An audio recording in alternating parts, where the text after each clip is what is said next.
years from 49 to 45 BC were a turning point in history. Julius Caesar, a brilliant general fresh from conquering Gaul, waged a brutal civil war against the Roman Senate and its leader Pompey. This wasn't just a struggle for power, it was a clash that broke the Roman Republic and paved the way for the Roman Empire. Caesar, armed with wealth, loyal legions, and unmatched ambition, defied the Senate's orders, igniting a conflict that swept across continents. From the Rubicon River to Egypt, Africa, and Spain, Caesar's genius clashed with Rome's old guard. This is the story of how one man's defiance reshaped an empire and ended a republic that had stood for nearly 5 centuries.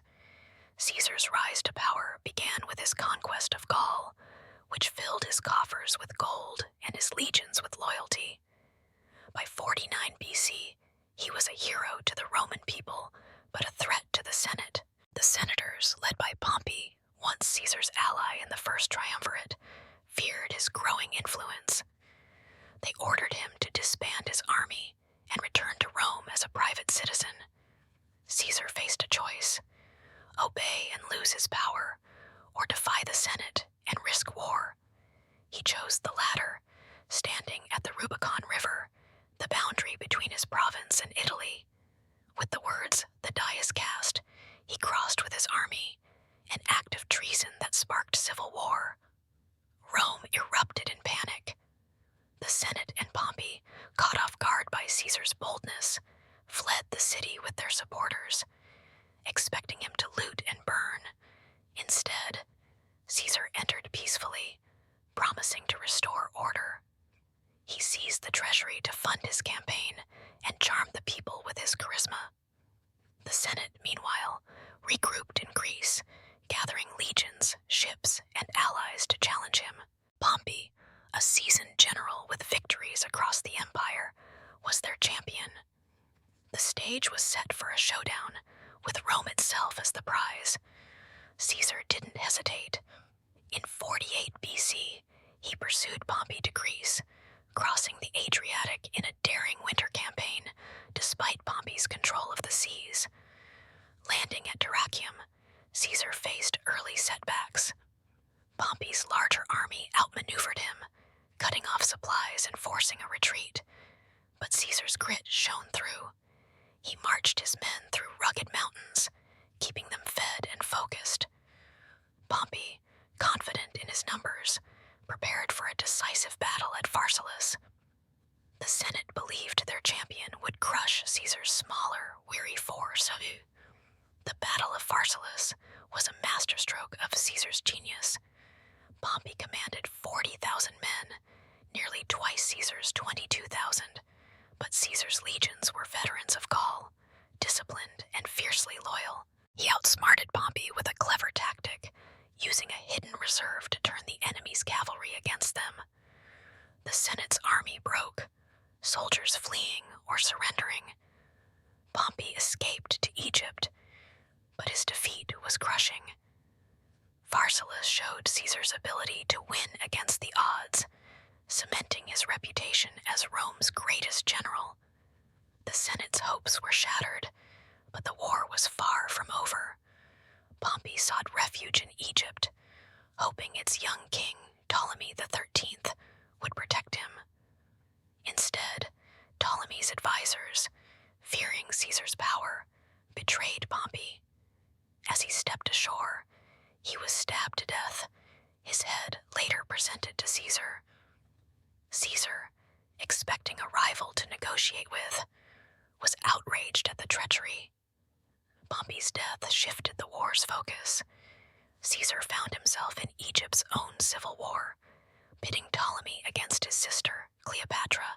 Siding with Cleopatra, Caesar was trapped in Alexandria, besieged by Ptolemy's forces in 47 BC. With a small army, he held the palace, fighting street by street. He burned part of the Egyptian fleet, accidentally damaging the Great Library. Reinforcements arrived, and Caesar defeated Ptolemy, securing Egypt and Cleopatra as allies. Cleopatra's alliance was more than political. She and Caesar became lovers, producing a son, Caesarion. Her wealth and Egypt's grain strengthened Caesar's campaign, but his time in Alexandria gave Senate loyalists a chance to regroup. In 46 BC, Caesar turned to Africa, where Metellus Scipio and Cato had amassed an army with King Juba of Numidia. At the Battle of Thapsus, Caesar's veterans faced war elephants and a larger force. His tactics prevailed, routing the enemy. Cato, refusing capture, took his own life, and Scipio fled. Africa fell, tightening Caesar's grip on the empire. The final stand came in Spain in 45 BC, where Pompey's sons, Gnaeus and Sextus, rallied Senate forces.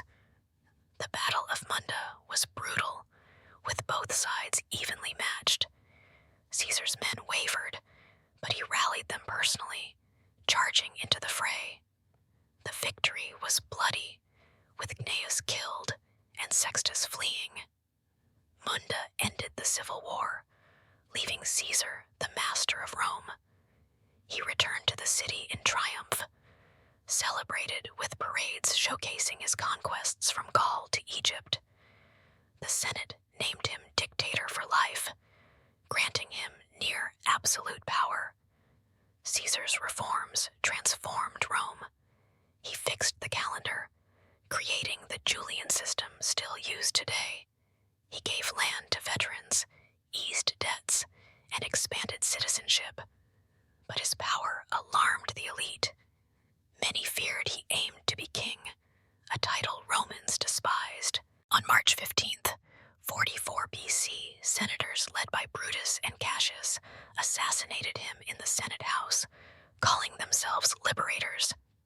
Instead of saving the Republic, they plunged Rome into new civil wars.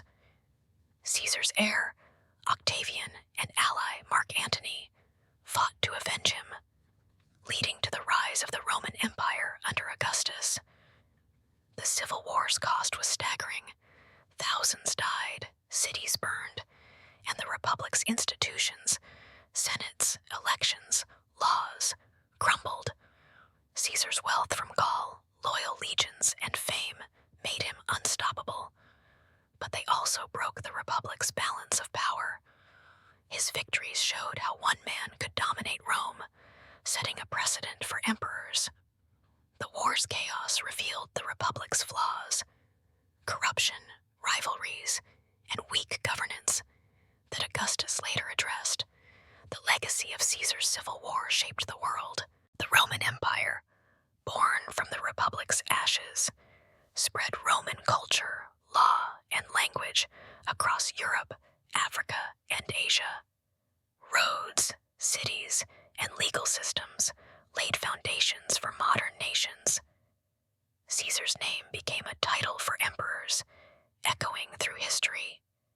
His war was a triumph of ambition, but a tragedy for the Republic, ending a system that valued shared power. From the Rubicon to Munda, Caesar's defiance rewrote Rome's destiny, creating an empire that influenced Western civilization for centuries. His story is a reminder: great victories can come at a greater cost, reshaping nations and leaving a legacy that endures long after the swords are sheathed, crossing the Rubicon. In the winter of 49 BC, Julius Caesar stood at a crossroads that would change history forever. Fresh from his triumphs in Gaul, he commanded a loyal army and vast wealth, but the Roman Senate saw him as a threat. Led by Pompey, once Caesar's ally, the Senate demanded he disband his legions and return to Rome as a private citizen, stripping him of his power. Caesar refused, knowing obedience meant the end of his ambitions. At the Rubicon River, the thin line between his province of Cisalpine Gaul and the heart of Italy, he faced his fateful choice. With a deep breath, he crossed with his troops, uttering the words, "The die is cast."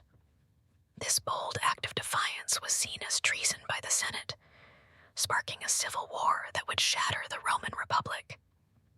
Caesar's swift march south saw cities throw open their gates, too afraid to challenge his battle-hardened veterans. The crossing of the Rubicon wasn't just a military move. It was the point of no return, igniting a fire that consumed Rome's old order. The tensions had been building for years. Caesar's conquest of Gaul from 58 to 50 BC had made him a hero to the Roman people. He brought back immense riches, gold, slaves, and territory that filled Rome's coffers and his own. His legions adored him, forged in the fires of countless battles against fierce Gallic tribes. But in the Senate, envy and fear grew. Pompey, a great general in his own right, had once partnered with Caesar and Crassus in the First Triumvirate, a secret alliance that dominated Roman politics. Crassus died in 53 BC, leaving Caesar and Pompey as rivals. Pompey, backed by conservative senators like Cato and Marcellus, turned against Caesar, seeing him as a danger to the Republic. The Senate's ultimatum came in January 49 BC. They passed the Senatus Consultum Ultimum, a decree giving Pompey emergency powers to defend the state against Caesar. The message was clear: give up your army or be declared an enemy of Rome. Caesar, stationed in Ravenna near the Rubicon, had only one legion with him, the 13th, his most trusted. He knew crossing into Italy with armed troops was illegal, a direct challenge to the Senate's authority. But he also knew his popularity in Rome would sway the masses. His friends in the city, like Cicero and Mark Antony, urged caution, but Caesar's ambition burned too bright. He sent Antony to plead his case in the Senate, but the senators rejected it, forcing Antony to flee. Caesar gathered his officers in Ravenna. He laid out the situation, emphasizing the injustice of the Senate's demands. His men, veterans of Gaul's brutal campaigns, pledged their loyalty. With their cheers echoing, Caesar made his decision. On January 10th or 11th, 49 BC, he led the 13th Legion toward the Rubicon. The river was small, more a stream than a barrier, but it symbolized Rome's sacred boundary. Legend says Caesar paused on the bank, contemplating the consequences. Suetonius, the Roman historian, recounts that he saw a vision of his future triumphs, steeling his resolve. Plutarch adds that he joked with his troops to ease the tension, turning a grave moment into one of camaraderie. Then, with a final word, Alea iacta est, or the die is cast, he urged his horse forward, crossing into Italy. The march south was remarkably peaceful. Caesar ordered his men not to loot or harm civilians, a stark contrast to what the Senate expected. He wanted to show he came as a liberator, not a conqueror. As they moved through towns like Ariminum, modern Rimini, local officials surrendered without a fight. The 13th Legion, about 5,000 strong, swelled as more troops joined from nearby garrisons. News spread like wildfire. Caesar was coming. Panic gripped Rome. The Senate convened in haste, but with Antony and other Caesarians gone, they were outmaneuvered. Pompey, advised by the senators, decided to evacuate the city rather than defend it. He declared Caesar a public enemy and fled south to Brundisium, planning to regroup in Greece with his legions stationed there. Caesar reached Rome by early February. The city was eerily quiet, its leaders gone. He entered without fanfare, calling a rump session of the Senate, loyal to him. He promised to protect the Republic, not destroy it, and seized the treasury to fund his war efforts. But his heart was set on Pompey.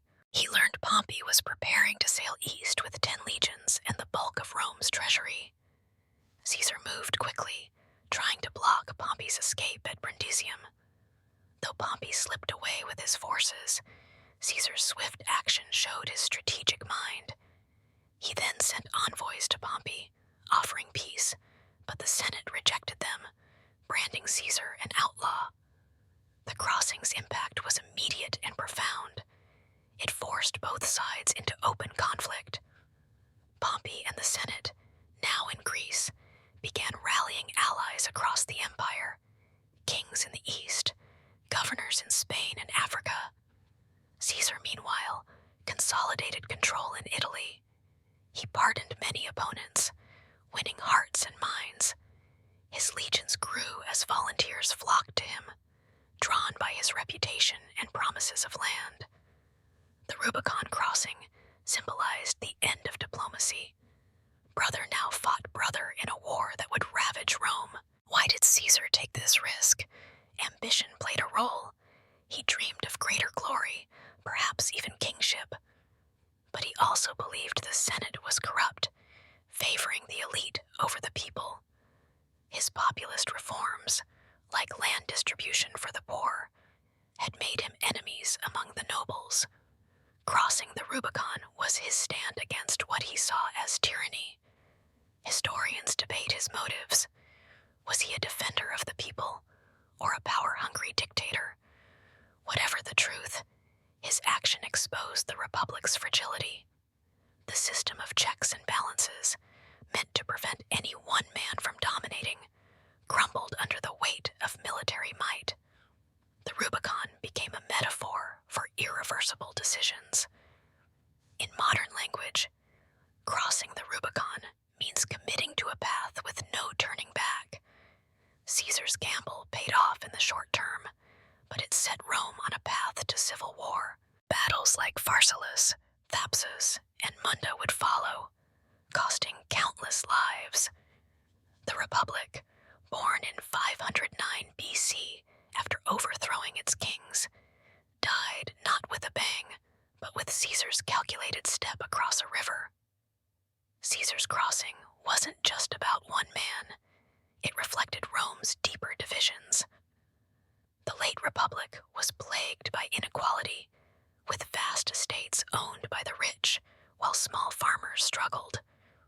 Generals like Marius, Sulla, and now Caesar used their armies to influence politics, turning legions into personal tools. The Senate's fear of Caesar was real, but their intransigence forced his hand. In the end, the Rubicon marked the birth of a new era, one where military power trumped civilian rule. Looking back, the crossing was a masterstroke. Caesar's speed and mercy minimized resistance in Italy, allowing him to focus on the broader war. His troops' discipline, honed in Gaul, intimidated potential foes. Cities that might have resisted saw the futility. Caesar's veterans were unstoppable. By March 49 BC, he controlled Italy, paving the way for his pursuit of Pompey across the seas. The story of the Rubicon crossing is one of courage, calculation, and consequence. Caesar, a man of vision and vice, took a leap that reshaped the world. From that small river flowed the blood of civil war, the rise of empire, and the legacy of a name that echoes through time. It reminds us that history often turns on a single decision, a moment when fate is cast like dice across a stream. Rome in panic. In early 49 BC, Julius Caesar's crossing of the Rubicon sent shockwaves through Rome, plunging the city into chaos. The Senate, led by Pompey the Great, was caught off guard by his audacious march with a loyal army hardened by years in Gaul. Expecting Caesar to unleash violence, they fled in panic with their supporters, abandoning the capital. But Caesar defied their fears. Instead of looting and burning, he entered Rome peacefully, promising to restore order. Seizing the treasury to fuel his campaign and charming the people with his charisma, he turned the city into his base. Senate regrouped in Greece, rallying legions and allies for a counterstrike. Rome, the heart of the Republic, became a glittering prize in a civil war neither side could afford to lose. The Senate's fear was rooted in Caesar's power. His conquest of Gaul had made him a hero to the masses, with vast wealth and a devoted army. By 49 BC, he was a towering figure, but the Senate saw him as a threat to the Republic's traditions. Pompey, once Caesar's ally in the first triumvirate, now led the Senate's old guard, senators like Cato and Marcellus, who valued stability over Caesar's populist reforms. When Caesar defied their order to disband his army, crossing the Rubicon with his 13th Legion, the Senate realized they had underestimated his resolve. Rome was unprepared for what came next. News of Caesar's march spread like wildfire. He moved south from Ravenna with stunning speed, his 5,000-man legion bolstered by volunteers from northern Italy. Towns like Ariminum surrendered without a fight, awed by his reputation and the discipline of his troops. The Senate convened in a frenzy, expecting Caesar to storm the city with fire and sword. Pompey, a seasoned general, argued for retreat. Rome's defenses were weak, its legions scattered, and the Senate lacked the stomach for a siege. On January 17th, 49 BC, Pompey and most senators fled south to Brundisium, taking loyal troops and much of the treasury. Their supporters, nobles, their families, and clients followed, leaving Rome eerily quiet. The city's residents were gripped by fear. Rumors swirled of Caesar's intentions. Would he sack Rome like Sulla had decades earlier? Shops closed, markets emptied, and panic took hold. Senators who stayed, like Cicero, wavered between fear and hope, unsure if Caesar was a liberator or a tyrant. The poor, who admired Caesar for his land reforms, waited anxiously. Rome, a bustling metropolis of 1 million people, felt like a ghost town, its temples and forums abandoned by the elite. The Senate's flight was a stunning admission of weakness, exposing the Republic's fragility. Caesar arrived in early February, his army disciplined and restrained. He knew brute force would alienate the people he needed to win over. Instead, he entered as a protector, promising to restore stability.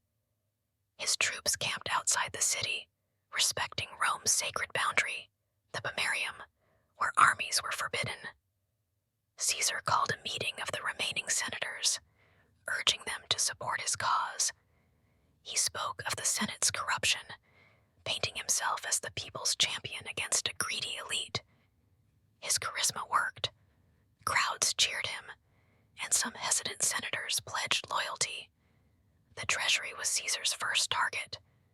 Housed in the Temple of Saturn, it held Rome's gold and silver reserves. The Senate had taken much of it, but Caesar seized what remained, breaking open the vaults with his soldiers. This act, technically illegal, gave him the funds to pay his troops and sustain his campaign. He justified it as necessary to save the Republic, but it sent a message. Caesar played by his own rules. To the common people, he offered bread and games, easing their fears. His leniency toward opponents, a policy called clemency, won over waverers, contrasting with the Senate's harsh rhetoric. Pompey and the Senate, meanwhile, regrouped in Brundisium, a port in southern Italy.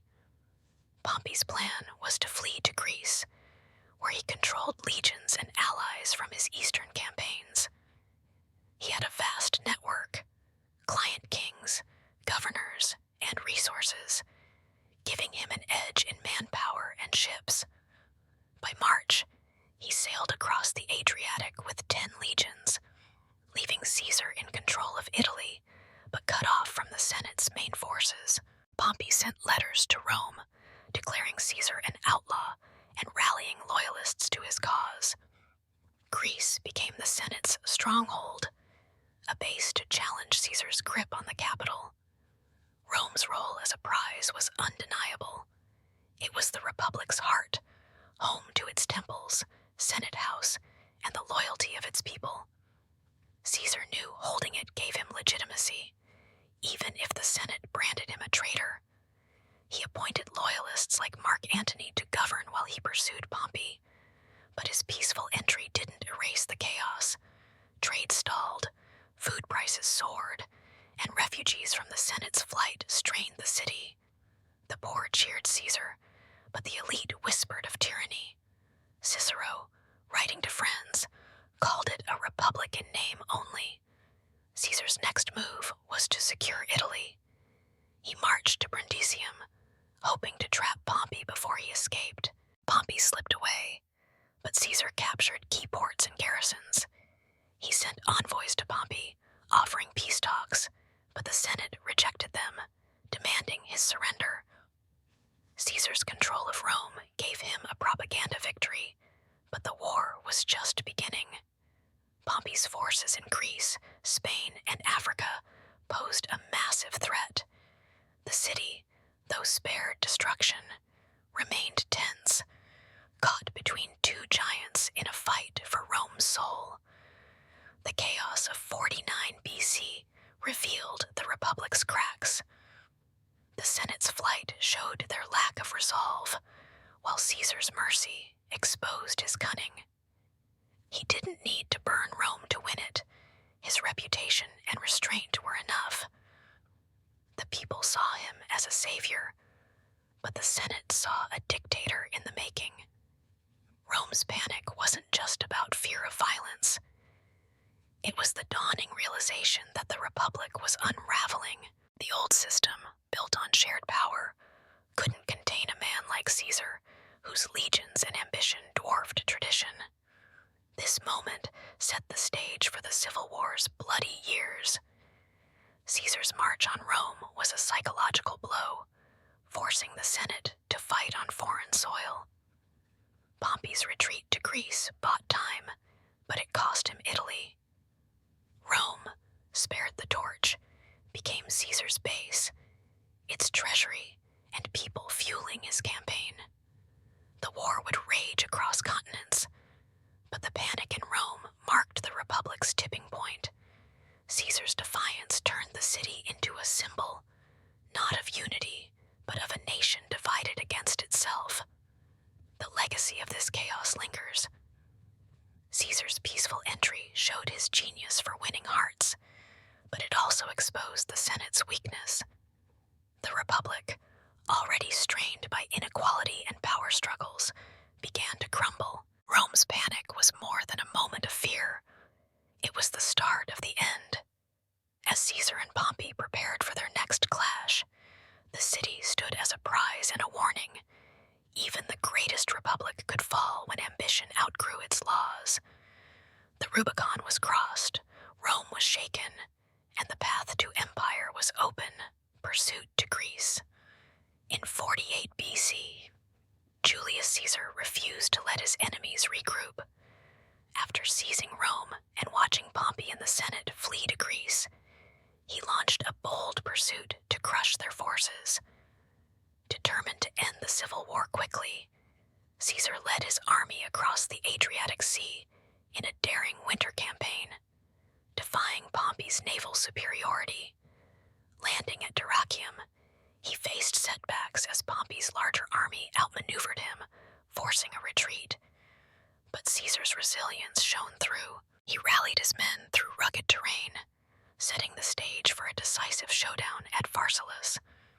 The Senate, confident in their numbers, believed they could overwhelm Caesar's smaller, exhausted force. This is the story of Caesar's relentless chase across the sea, a gamble that tested his genius and pushed Rome's civil war to a breaking point. Caesar's control of Italy in early 49 BC gave him a strong base, but Pompey's escape to Greece shifted the war's focus.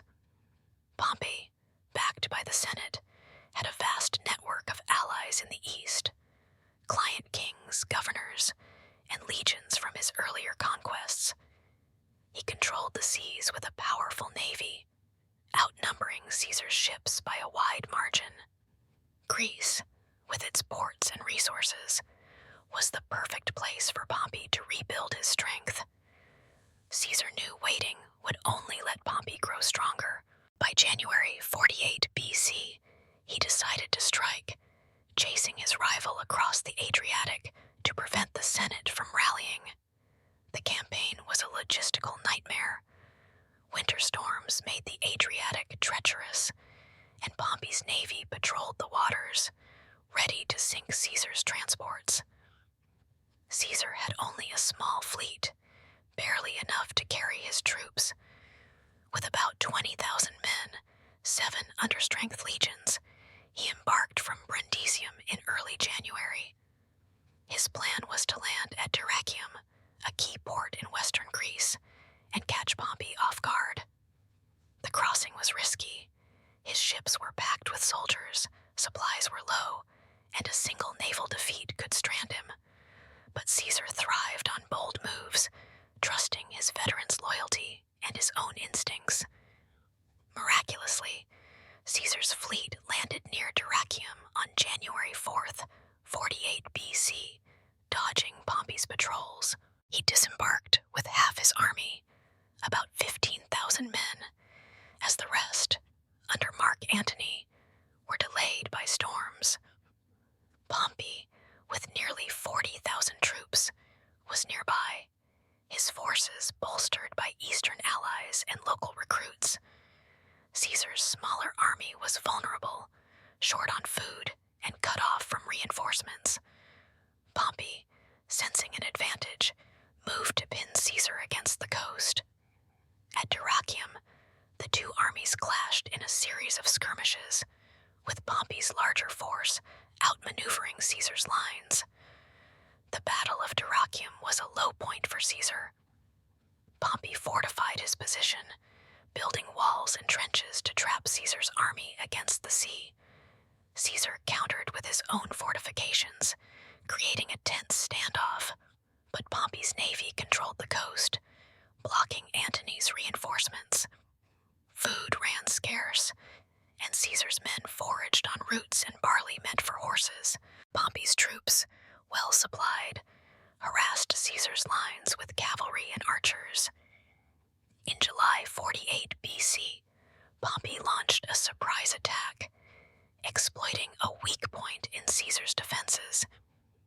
The assault broke through, forcing Caesar to retreat with heavy losses, some say 1,000 men. It was a rare defeat, and Pompey's camp celebrated, believing Caesar was finished. Caesar's resilience turned the tide. Refusing to surrender, he rallied his men with fiery speeches, reminding them of their victories in Gaul. He led them south through the rugged mountains of Epirus, a grueling march over rocky paths with little food. Pompey pursued, confident his larger army could crush Caesar's weary legions. Caesar's goal was Thessaly, a fertile plain where he could regroup and draw Pompey into a pitched battle. His men, though tired, trusted him implicitly, marching day and night to stay ahead. Antony finally arrived with reinforcements, boosting Caesar's numbers to about 22,000. Pompey, with 40,000 men, including cavalry and allies from Greece to Persia, was eager for a decisive victory. The Senate's leaders, senators like Cato and Scipio, urged him to strike.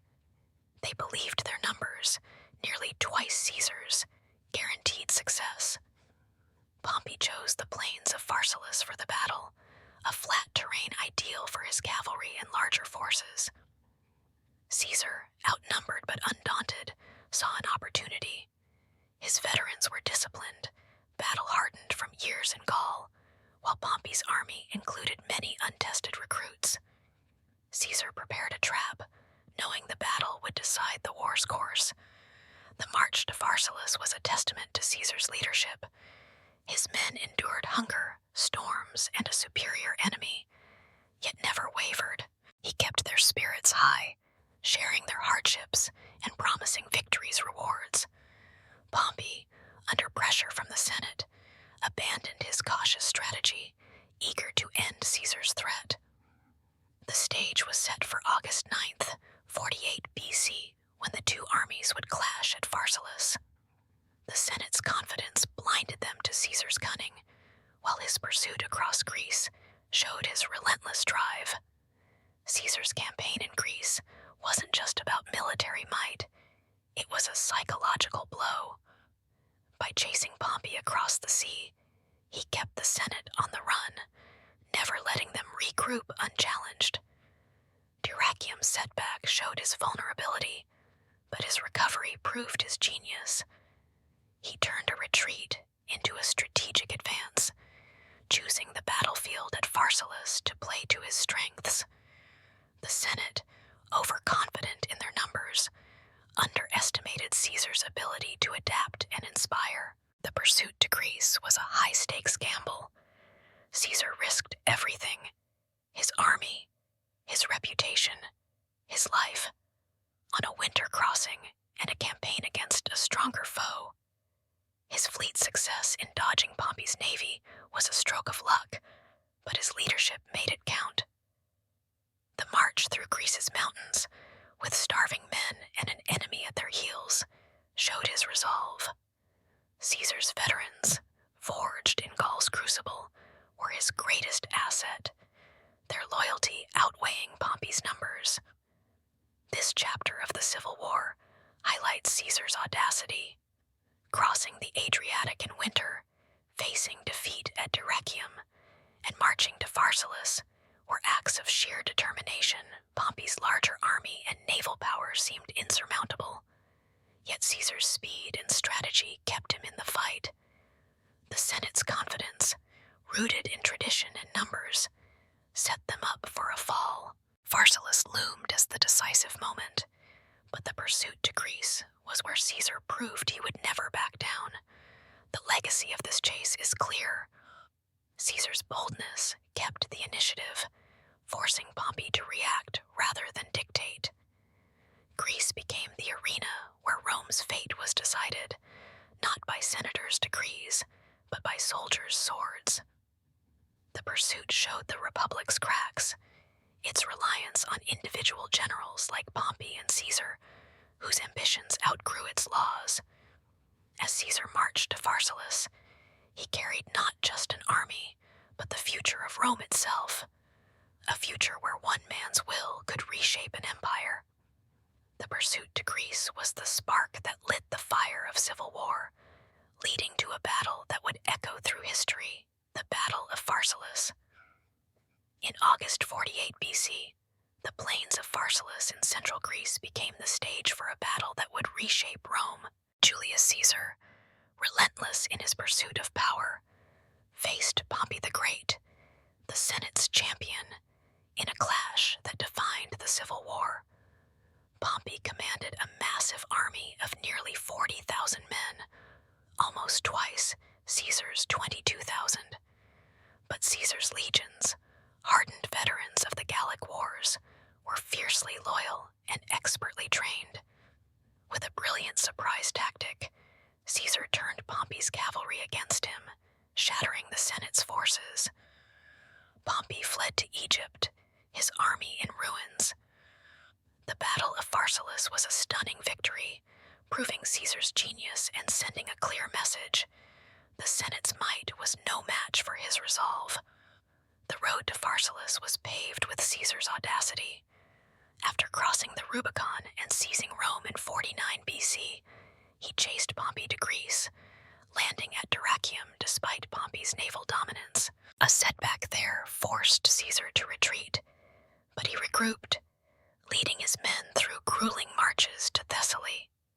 Pompey, backed by the Senate's elite, senators like Cato and Scipio, followed, confident in his superior numbers. His army included 10 legions, auxiliary troops from Eastern allies, and a powerful cavalry of 7,000, drawn from Rome's allies in Greece and Asia. Caesar, with 7 understrength legions, was outnumbered and undersupplied, his men weary from months of campaigning. Pompey chose Pharsalus for the battle, a flat plain ideal for his cavalry and larger forces. On August 9th, 48 BC, the armies lined up across the Enipeus River. Pompey's plan was simple. Use his infantry to hold Caesar's line, while his cavalry, led by Titus Labienus, Caesar's former lieutenant, swept around to crush Caesar's flank. The Senate's leaders, eager for victory, pressured Pompey to abandon his cautious strategy of starving Caesar out.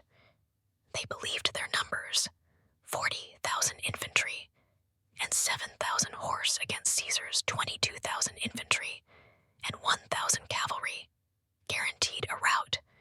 Caesar, however, saw an opportunity in their overconfidence. Caesar's army was lean but lethal. His veterans, forged in Gaul against fierce tribes like the Nervii and Arverni, knew how to fight against odds. He positioned his legions in 3 lines, with his trusted 10th Legion on the right and Mark Antony commanding the left. Knowing Pompey's cavalry was his greatest threat, Caesar devised a daring tactic. He pulled 2,000 men from his 3rd line, forming a hidden 4th line behind his right flank. These troops, armed with pila, short, heavy javelins, were ordered to hold back until the critical moment. Caesar walked among his men, his presence calming their nerves, promising glory and spoils. The battle began with Pompey's infantry advancing slowly, hoping to tire Caesar's troops by making them charge across the plain.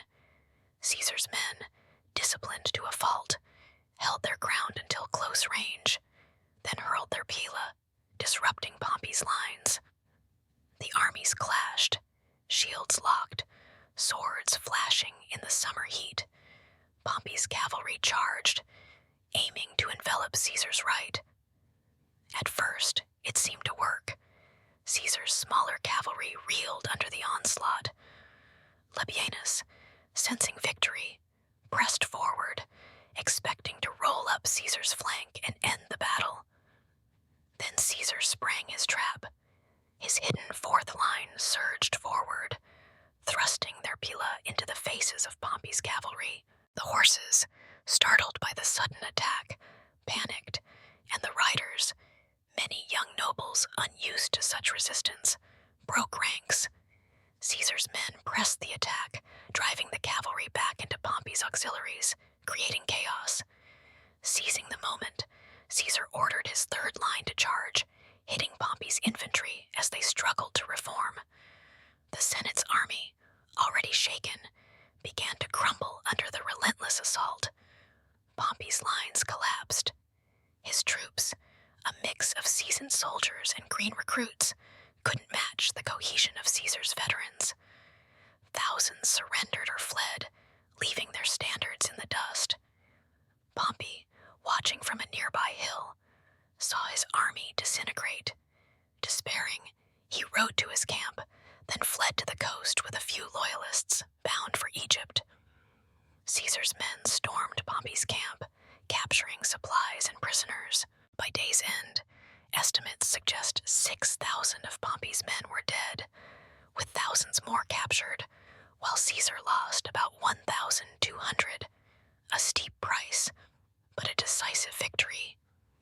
The aftermath was swift and brutal. Caesar showed clemency to many prisoners, winning over some of Pompey's men, but he executed those who refused to join him.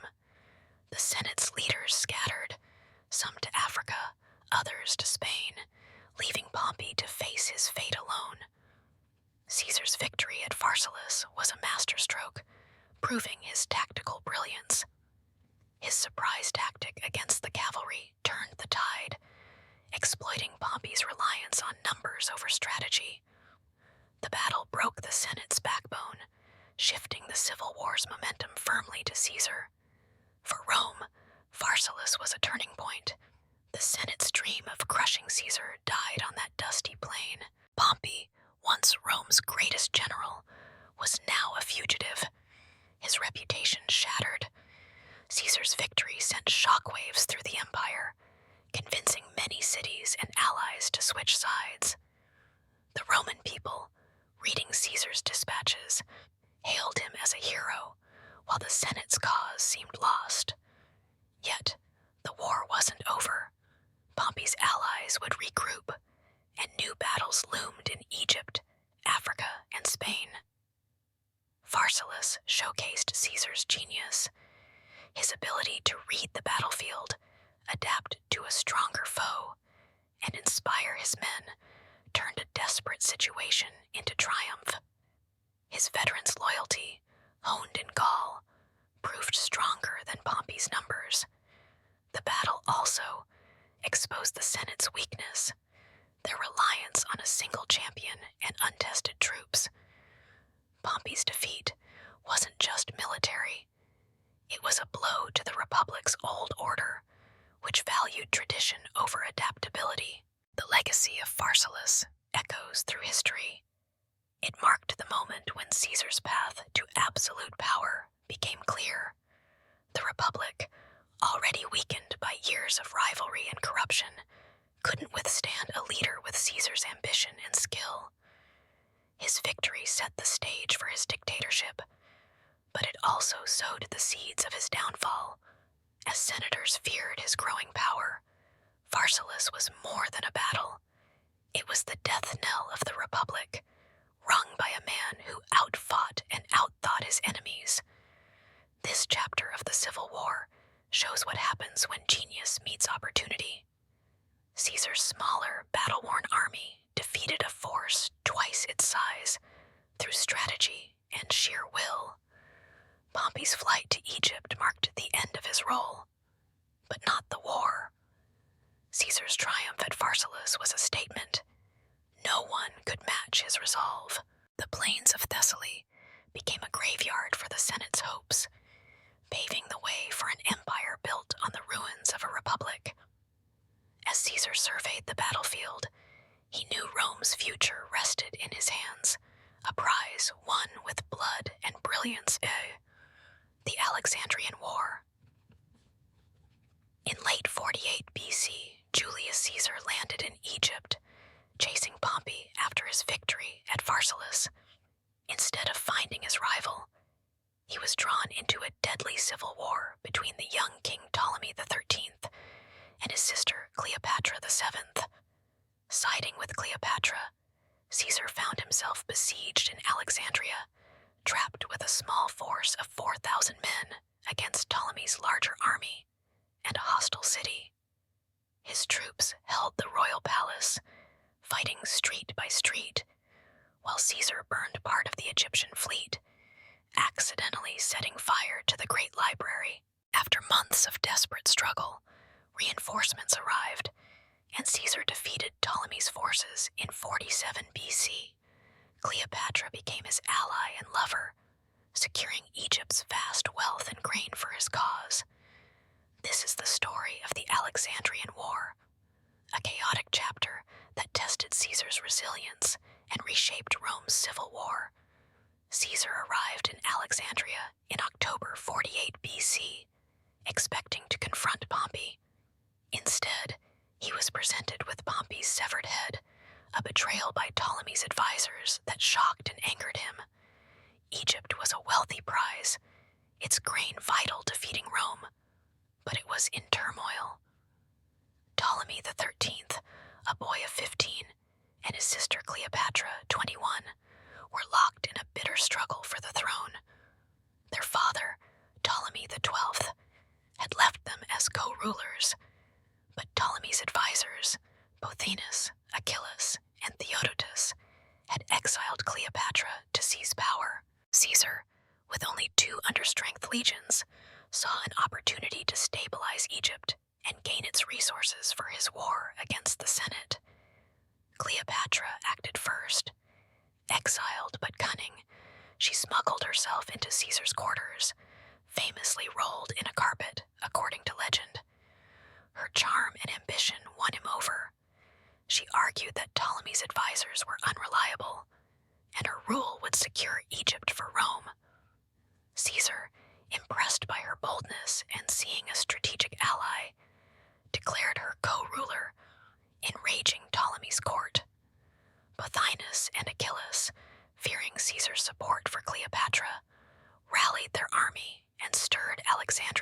population against him. The city, a sprawling metropolis of 500,000, turned hostile, trapping Caesar in the royal quarter. The siege began in late 48 BC. Caesar's 4,000 men, mostly veterans from Pharsalus, held the palace and nearby streets against Ptolemy's 20,000-strong army, bolstered by city mobs. The fighting was brutal. Narrow alleys became battlegrounds, with Romans facing spears, arrows, and firebombs. Caesar fortified the palace, using its walls and rooftops to repel assaults. Ptolemy's navy controlled the harbor, cutting off Caesar's supplies and reinforcements. Outnumbered and isolated, Caesar relied on his men's discipline and his own quick thinking to survive. To break Ptolemy's naval advantage, Caesar launched a daring attack on the Egyptian fleet in Alexandria's harbor. His men set fire to the ships, hoping to disrupt Ptolemy's control of the sea. The blaze spread, accidentally igniting warehouses along the docks. Ancient sources, like Plutarch, claim the fire reached the Great Library, a treasure trove of scrolls and knowledge. While the full extent of the damage is debated, some say only a storage annex burned. The loss was a cultural tragedy. Caesar, focused on survival, had little time to mourn the scrolls. The harbor attack gave him a brief edge, but Ptolemy's forces tightened the siege. Life in the palace grew desperate. Caesar's troops faced constant attacks, their supplies dwindling to scraps. The Alexandrians, enraged by the burning ships and Caesar's support for Cleopatra, fought with ferocity, hurling stones from rooftops and ambushing patrols. Caesar's men built barricades, turning streets into fortresses. He sent messengers to allies in Syria and Asia Minor, pleading for reinforcements. But Ptolemy's navy blocked the sea routes. Cleopatra, by his side, used her local knowledge to smuggle in food and water, keeping the small force alive. The turning point came in early 47 BC. Reinforcements, led by Mithridates of Pergamum, a loyal ally, arrived with 10,000 men, including Jewish and Syrian troops. They landed east of Alexandria and marched toward the Nile Delta. Caesar, seizing the chance, led his forces out of the palace to join them. Ptolemy's army, under Achilles, met them at the Battle of the Nile in March 47 BC. Caesar's veterans, combined with Mithridates' fresh troops, outmaneuvered the Egyptians on the riverbanks. Ptolemy fled by boat, but drowned when it capsized. His army collapsed, and Alexandria surrendered. Cleopatra was restored as queen, now ruling with her younger brother, Ptolemy XIV, as a figurehead. Caesar, victorious but exhausted, spent months in Egypt, consolidating his alliance with Cleopatra. Their relationship deepened. She became his lover, and later bore him a son, Caesarion. Egypt's wealth, gold, grain, and trade routes bolstered Caesar's war chest, critical for his campaign against the Senate's forces in Africa and Spain. Cleopatra's loyalty ensured a steady supply of grain to Rome, winning Caesar favor with the hungry masses back home. The Alexandrian War was a detour that tested Caesar's limits. His small force, outnumbered 5-1, survived through sheer grit and clever tactics. The siege showed his ability to adapt, turning a palace into a fortress and a harbor fire into a strategic blow. But the accidental burning of the library left a stain. Later historians, like Dio Cassius, criticized Caesar for the loss of knowledge. His decision to back Cleopatra, though strategic, tied him to a foreign queen, fueling rumors in Rome of his kingly ambitions, a dangerous perception in a republic that hated monarchy. For Rome's civil war, the Alexandrian campaign had lasting effects. It delayed Caesar's pursuit of the Senate's forces, giving Cato regroup in Africa. Pompey's allies used Caesar's time in Egypt to paint him as distracted, cavorting with a foreign ruler while Rome suffered. Yet, the victory secured Egypt's resources, giving Caesar the means to continue his fight. Cleopatra's alliance proved invaluable, making her a key player in Rome's politics for years to come. The war's legacy in Egypt was profound. Cleopatra's rule, backed by Caesar, strengthened her dynasty, though her ties to Rome made her a polarizing figure. The loss of the library, even if partial, became a symbol of war's cultural cost. For Caesar, Alexandria was a triumph of survival, but it came at a price. His prolonged stay, some say 9 months, raised eyebrows in Rome, where senators whispered of tyranny. The war showed Caesar's brilliance, but also his vulnerabilities, as he risked everything in a foreign land. This chapter of the Civil War is a tale of ambition and survival. Caesar, trapped in a hostile city, turned a desperate siege into a victory that reshaped Egypt and bolstered his cause. Cleopatra's rise, tied to Caesar's fate, marked her as a queen who could match his cunning. The Alexandrian War wasn't just a sideshow. It was a crucible that tested Caesar's resolve, secured a vital ally, and set the stage for his final battles. As he sailed from Egypt, leaving Cleopatra on the throne, Caesar carried not just victory, but the weight of a war that was far from over, and a Rome edging closer to empire. The rise of Cleopatra. In 48 BC, Cleopatra VII, the exiled queen of Egypt, forged an alliance with Julius Caesar that changed the course of Rome's civil war and her own destiny. No ordinary ruler, she was brilliant, charming, and fiercely ambitious, seeing Caesar as her path to power. Their partnership, sealed by romance and the birth of their son, Caesarion, tied Egypt's fate to Rome's. Caesar left Egypt stronger, with Cleopatra as a loyal client queen, securing her kingdom's wealth and grain for his cause. But his prolonged stay in Alexandria delayed his campaign, giving Senate loyalists time to regroup in Africa and Spain. The civil war raged on, with Caesar's enemies rallying for a fight. This is the story of Cleopatra's rise, a pivotal chapter that reshaped empires and left an enduring mark on history. Cleopatra was 21 when Caesar arrived in Alexandria, a young queen in a kingdom torn apart. Egypt, rich in gold and grain, was a prize for any Roman general, but it was mired in chaos. Cleopatra had been co-ruler with her younger brother, Ptolemy XIII, as decreed by their father, Ptolemy XII. But Ptolemy's advisors, Pothinus, Achillas, and Theodotus, had driven her out, fearing her ambition. Exiled in Syria, Cleopatra was gathering a small army when Caesar landed in October 48 BC, chasing Pompey after his victory at Pharsalus. Pompey's murder by Ptolemy's court shocked Caesar, and Cleopatra saw her chance to seize the throne with his help.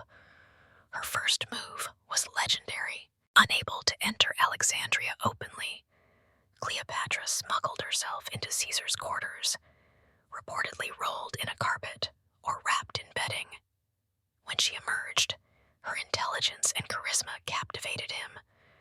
Fluent in 9 languages, including Egyptian, unlike her Greek-speaking Ptolemaic ancestors, she presented herself as a ruler who understood her people. She argued that Ptolemy's advisors were treacherous, having killed Pompey, a Roman consul, and that she could stabilize Egypt as Rome's ally. Caesar, 52 and battle-worn, was charmed by her youth and boldness. He declared her co-ruler with Ptolemy, sparking outrage from the king's advisors. The alliance quickly turned personal. Cleopatra and Caesar became lovers, a partnership that blended politics and passion. By 47 BC, she was pregnant with their son, whom she named Caesarion, meaning Little Caesar. And this child, born in June 47 BC, was a symbol of their bond and a potential heir to both Egypt and Rome. For Cleopatra, the relationship was a calculated move. She needed Caesar's military might to secure her throne. For Caesar, Cleopatra offered Egypt's vast resources, grain to feed Rome's masses, gold to fund his war, and a loyal ally in a strategic region. Their bond tied Egypt to Rome's fate, reshaping the Civil War's stakes. Ptolemy's court reacted with fury. Pothinus and Achillas rallied their army and Alexandria's population, besieging Caesar in the royal palace. From late 48 BC to early 47 BC, Caesar's 4,000 men fought a desperate urban war against 20,000 Egyptians, holding barricades in narrow streets. Cleopatra, by Caesar's side, used her local knowledge to smuggle supplies, keeping his troops alive. Caesar's burning of the Egyptian fleet, which accidentally damaged the Great Library, weakened Ptolemy's navy, but didn't break the siege. Cleopatra's presence bolstered Caesar's resolve. She was no mere consort, but a partner in strategy, offering insights into Egyptian politics. The siege ended when reinforcements arrived from Mithridates of Pergamum in March 47 BC. Caesar linked up with them, defeating Ptolemy's forces at the Battle of the Nile. Ptolemy drowned in the river, and Alexandria surrendered. Cleopatra was restored as queen, now ruling with her younger brother, Ptolemy XIV, as a figurehead. Caesar, victorious, stayed in Egypt for months, some say until June 47 BC. He and Cleopatra took a lavish cruise up the Nile, cementing their alliance with displays of power. Egypt's grain and wealth flowed to Caesar, strengthening his campaign against the Senate's forces. Caesar's time in Egypt was a double-edged sword. Cleopatra's loyalty gave him a critical edge. Egypt's resources fueled his armies, and her navy secured the eastern Mediterranean. But his prolonged stay, rumored to be 9 months, delayed his pursuit of Pompey's allies. In Africa, Cato and Scipio rebuilt their forces, raising legions with King Juba of Numidia. In Spain, Pompey's sons, Gnaeus and Sextus, rallied loyalists. Caesar's enemies spread rumors in Rome, accusing him of neglecting the war to indulge with a foreign queen. The birth of Caesarion fueled gossip that Caesar aimed to establish a dynasty, a dangerous idea in a republic that loathed kings. Cleopatra's rise transformed her from an exiled princess to a power player. Her alliance with Caesar secured her throne, but it also made her a polarizing figure. Egyptians saw her as a savior who ended the civil war, while others viewed her as a Roman puppet. In Rome, senators like Cicero scorned her influence, fearing Caesar's ties to a foreign monarch. Cleopatra, however, was no pawn. She leveraged Caesar's support to strengthen Egypt, rebuilding its economy and navy. Her ambition matched his. She dreamed of a greater Ptolemaic empire, with Caesarion as a bridge between Rome and Egypt. The Alexandrian War and Cleopatra's alliance shifted the Civil War's trajectory. Caesar left Egypt stronger, with a loyal client queen ensuring a steady supply of grain and gold. This support was crucial for his later victories at Thapsus and Munda. But the delay gave his enemies breathing room, prolonging the war. Cleopatra's rise also had personal consequences for Caesar. His relationship with her and the birth of Caesarion fed suspicions of his kingly ambitions, planting seeds for his assassination in 44 BC. Cleopatra, too, faced challenges. Her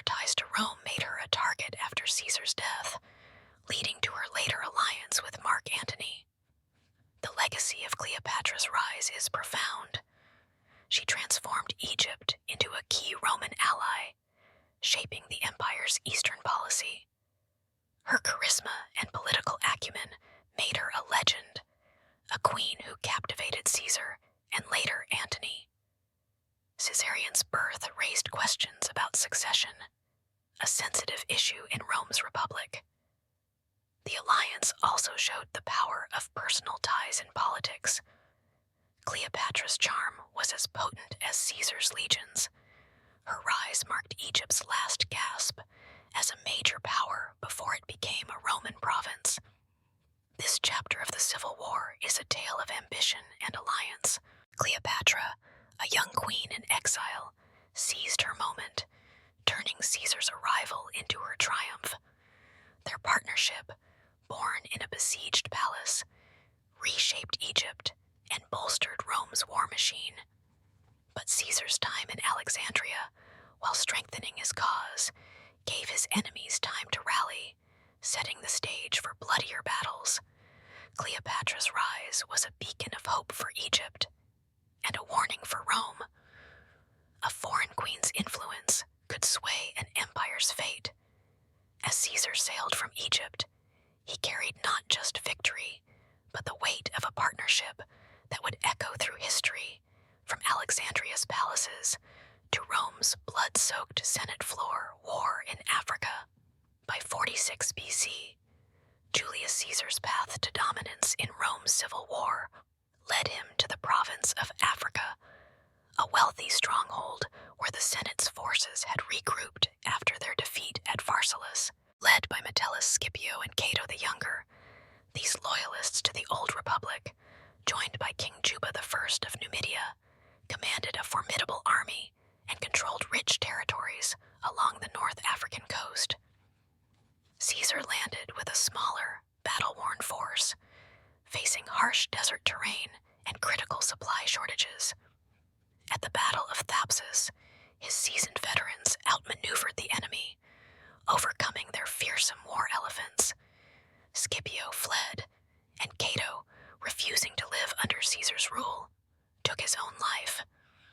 This decisive victory crushed the Senate's power in Africa, tightening Caesar's grip on Rome and edging the Republic closer to its end. After securing Egypt and Cleopatra's alliance in 47 BC, Caesar turned his attention to Africa, a region vital for its grain and wealth. The Senate's remnants, led by Scipio, a respected general and Pompey's father-in-law, and Cato, a stoic defender of Republican ideals, had rallied there. King Juba, ruler of Numidia, bolstered their forces with cavalry, infantry, and 60 war elephants, a terrifying weapon meant to crush Caesar's lines. With 14 legions, perhaps 50,000 men, and control of coastal cities like Utica and Hadramidum, the Senate's army seemed poised to challenge Caesar's growing power. Caesar sailed from Sicily in December 47 BC with about 20,000 men, a mix of 6 understrength legions and cavalry. His crossing was chaotic. Storms scattered his fleet, and he landed near Hadramidum with only 3,000 men initially, far from his intended target. The desert terrain was unforgiving, with sparse water and food. Local tribes, loyal to Juba, harassed his foragers, while Scipio and Juba blocked supply routes. Caesar's men, veterans of Gaul and Alexandria, faced hunger and exhaustion, relying on seaweed and sparse grain to survive. Yet, Caesar's charisma kept them loyal, as he shared their hardships and promised victory. The campaign began with skirmishes. Caesar, waiting for his scattered legions to regroup, fortified a camp at Raspina. In January 46 BC, Scipio and Juba attacked, their elephants and Numidian cavalry nearly overwhelming Caesar's small force. His veterans' discipline held, using javelins to panic the elephants and drive them back. The Battle of Raspina was a close call, costing Caesar hundreds of men, but it showed his ability to adapt under pressure. By spring, his full army arrived, bolstered by defectors from the Senate's side, drawn by his reputation and clemency.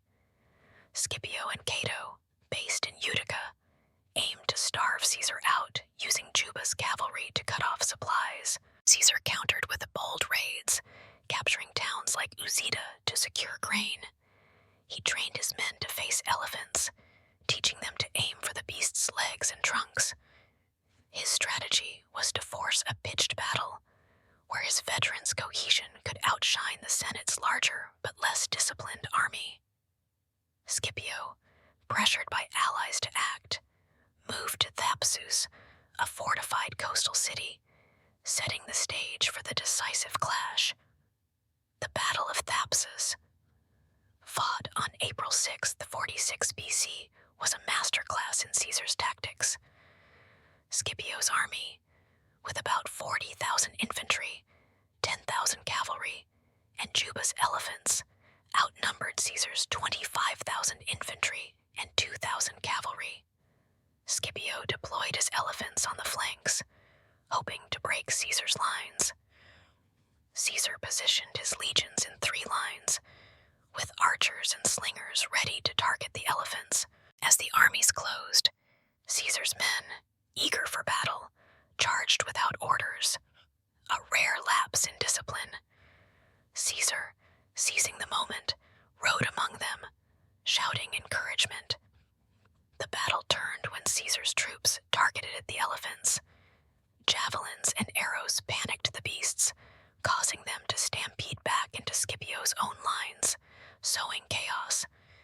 Caesar's veterans pressed the advantage, breaking the Senate's infantry with precise, relentless attacks. His cavalry outflanked Juba's, cutting off retreat. The Senate's army collapsed, with estimates of 10,000 dead compared to Caesar's 1,000. Scipio fled by ship, only to drown himself when cornered. The rout was total, leaving the Senate's cause in Africa shattered. Cato, in Utica, heard of the defeat. A staunch Republican, he refused to live under Caesar's rule. After ensuring his allies could escape, he dined calmly, read Plato's Phaedo on the soul's immortality, and stabbed himself. When others tried to save him, he tore open the wound, dying on April 12th, 46 BC. His suicide, at age 49, became a symbol of Republican defiance, inspiring later generations to see him as a martyr for liberty. Caesar's victory at Thapsus was a turning point. He annexed Numidia, making it a Roman province, and seized Africa's wealth, grain, gold, and ports, strengthening his war chest. He showed clemency to many prisoners, winning over local leaders, but executed those who refused to yield. The fall of Africa crushed the Senate's eastern stronghold, leaving only Spain as a major holdout. Caesar returned to Rome in July 46 BC, celebrated with lavish triumphs, his power now nearly absolute. The war in Africa revealed Caesar's strengths and the Senate's weaknesses. His veterans, though outnumbered, were unmatched in skill and loyalty, forged in Gaul's crucible. Scipio and Juba relied on numbers and elephants, but their army lacked cohesion, with many recruits untested. Cato's death, while noble, underscored the Senate's desperation. Their best leaders were gone, their cause fading. Caesar's ability to overcome logistical nightmares, from scattered landings to desert scarcity, showed his genius for improvisation. The campaign's impact rippled beyond Africa. Rome's grain supply, disrupted by the war, stabilized with Africa's capture, boosting Caesar's popularity. But his growing power alarmed senators, who whispered of tyranny. Cato's suicide became a rallying cry for those who saw Caesar as the Republic's destroyer. The war in Africa, though a victory, set the stage for the final clash in Spain, and ultimately, Caesar's assassination. The legacy of the African campaign is one of triumph and tragedy. Caesar's win at Thapsus tightened his grip on Rome, paving the way for his dictatorship. But Cato's death immortalized the Republican ideal, a reminder that not all would bend to one man's Pompey's rule. Africa's wealth fueled Caesar's ambitions, but it also deepened the divide between him and the Senate. The war showed how far Rome had fallen from its republican roots, with power now resting on the swords of loyal legions. This chapter of the Civil War highlights Caesar's relentless drive. Against a larger army, harsh terrain, and exotic weapons, he turned desperation into victory. Thapsus was not just a battle, but a statement. Caesar could conquer anywhere, from Gaul's forests to Africa's deserts. Yet Cato's defiance and Scipio's rout showed the cost of his rise. A republic crumbling under the weight of one man's ambition. As Caesar sailed back to Rome, he carried Africa's riches and the shadow of a war that, while nearly won, would lead to his own blood-soaked end. Spain, the final stand. By 45 BCE, Julius Caesar had done the impossible. He had crossed the Rubicon, smashed Pompey the Great at Pharsalus, crushed senatorial resistance in Africa, and paraded triumphs through Rome. Governors, generals, kings, every rival had fallen beneath his relentless march. The once mighty republic had been bent into the orbit of a single man, and yet Caesar's story wasn't quite finished. Far away from Rome's marble domes, in the rugged hills and hot dust of Hispania, modern Spain, flames of resistance were still burning. They weren't led by Pompey himself. He'd been struck down in Egypt years earlier, but by his sons, Gnaeus and Sextus Pompeius. Young, fiery, full of rage, they refused to let their father's death be the end of their family's power. To them, Caesar was not Rome's savior, but the tyrant who destroyed their world, and they vowed to avenge their father. The Pompeian rally. Spain had always been a hotbed of Roman civil wars. The rugged terrain, fierce local tribes, and strong fortified towns made it the perfect region for resistance. And in 46 to 45 BCE, the remnants of the senatorial party, battered survivors from earlier defeats, began flocking to Pompey's sons. Among them was Titus Labienus, once one of Caesar's finest lieutenants during the Gallic Wars, now his bitter enemy, wielding insider knowledge of Caesar's strategies. What they managed to build was nothing Caesar could dismiss as rabble.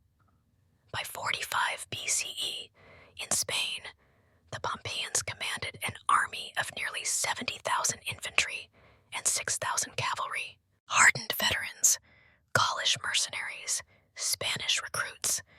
They formed a formidable host. Their rallying cry, the Republic against tyranny. Caesar, forced to confront them, gathered what legions he could.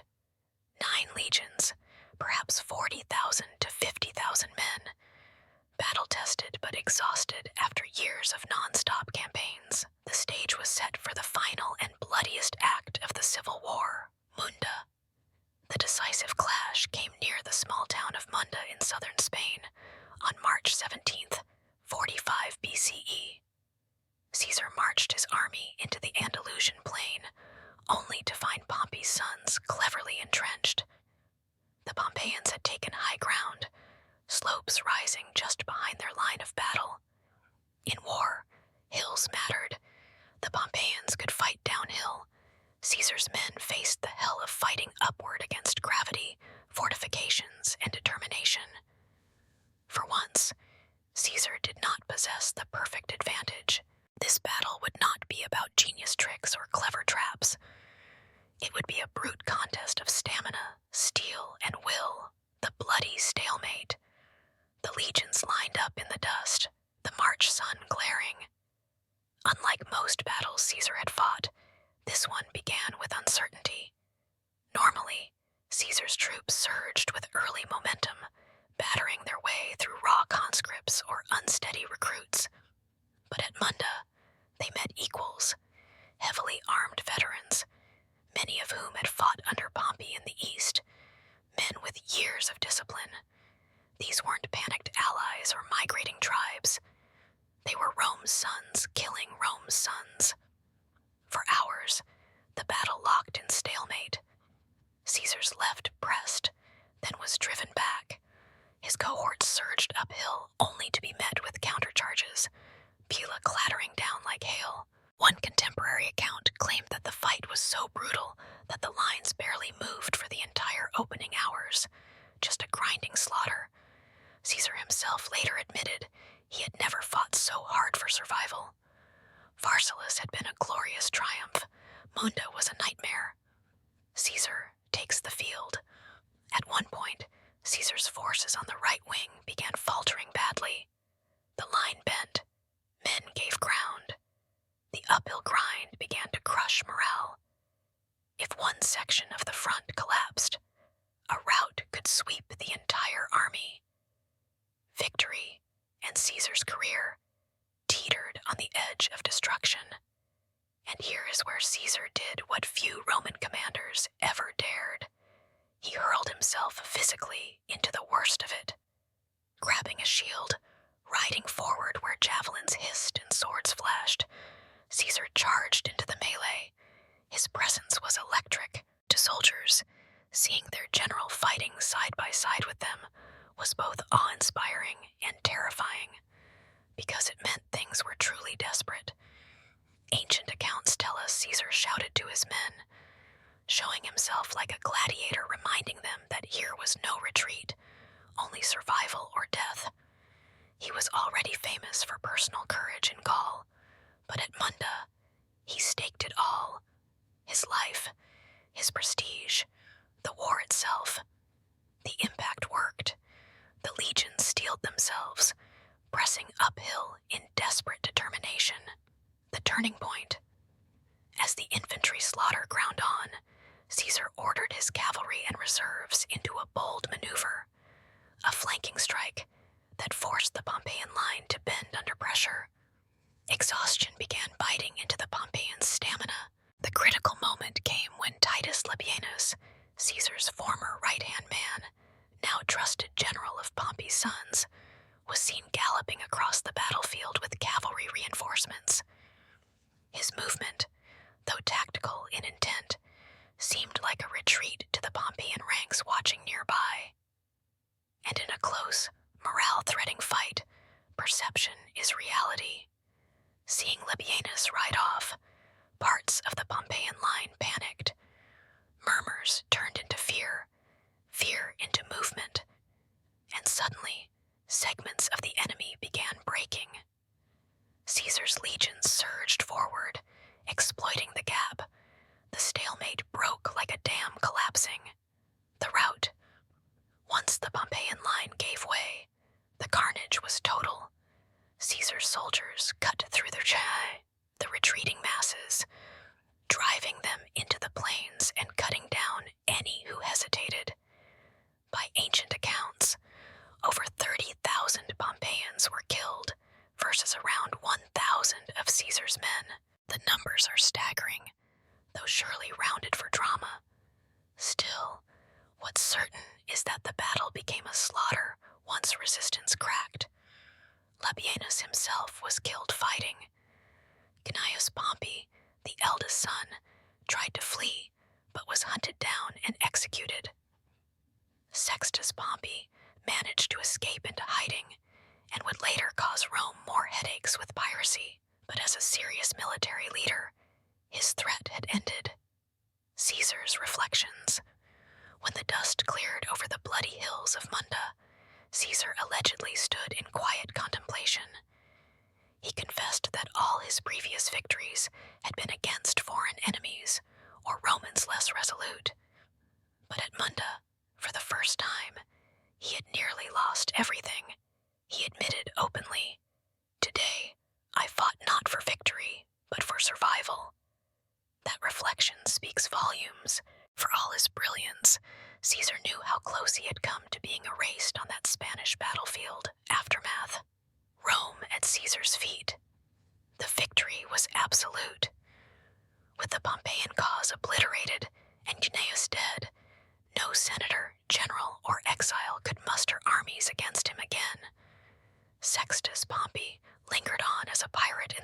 Mediterranean, but never as a serious rival.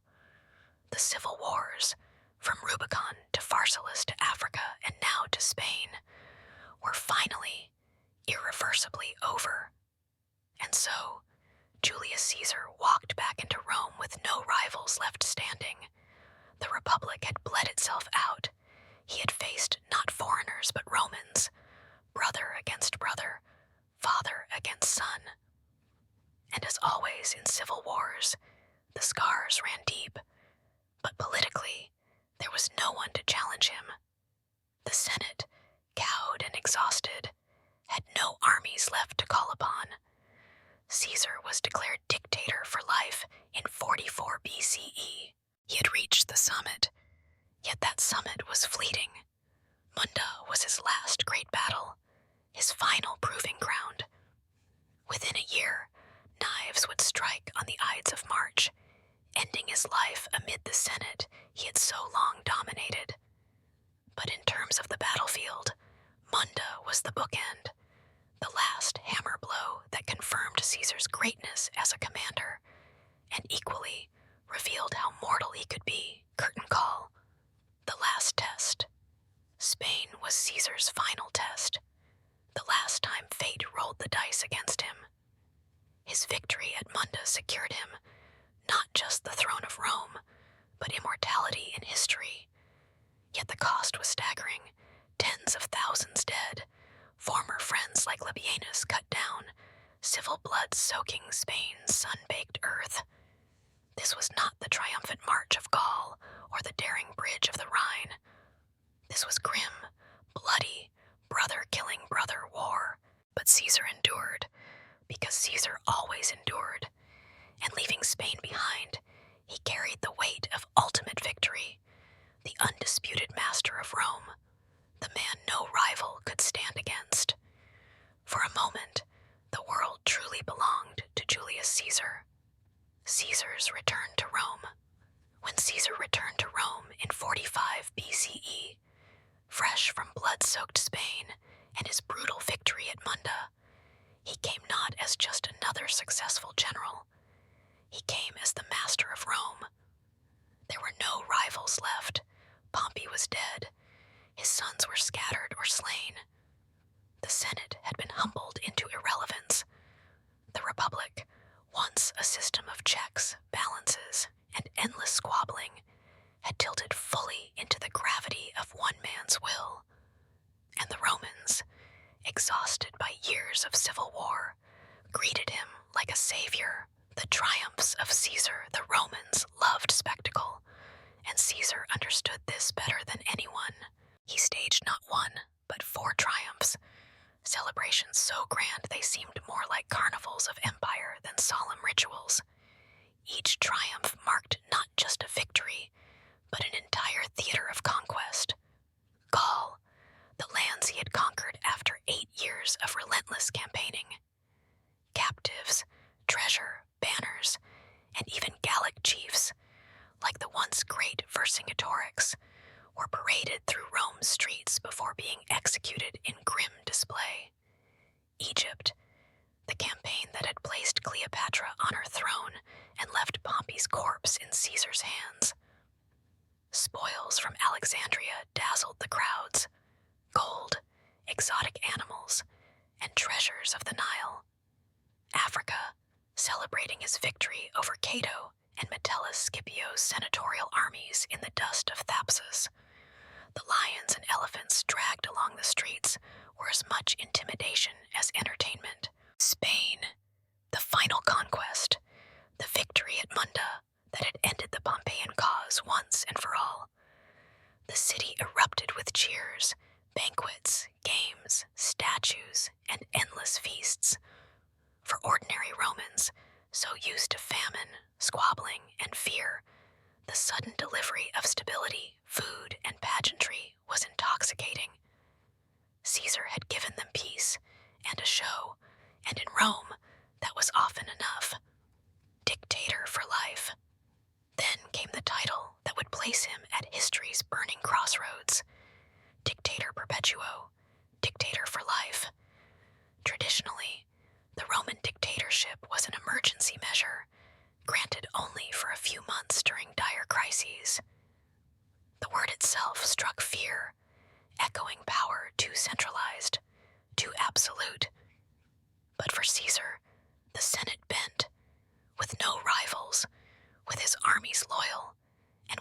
people's adulation echoing through the streets. They named him dictator for life. Unprecedented, unthinkable, but in reality, already true. Caesar sat in a gilded chair at public ceremonies. His statue joined those of Rome's gods.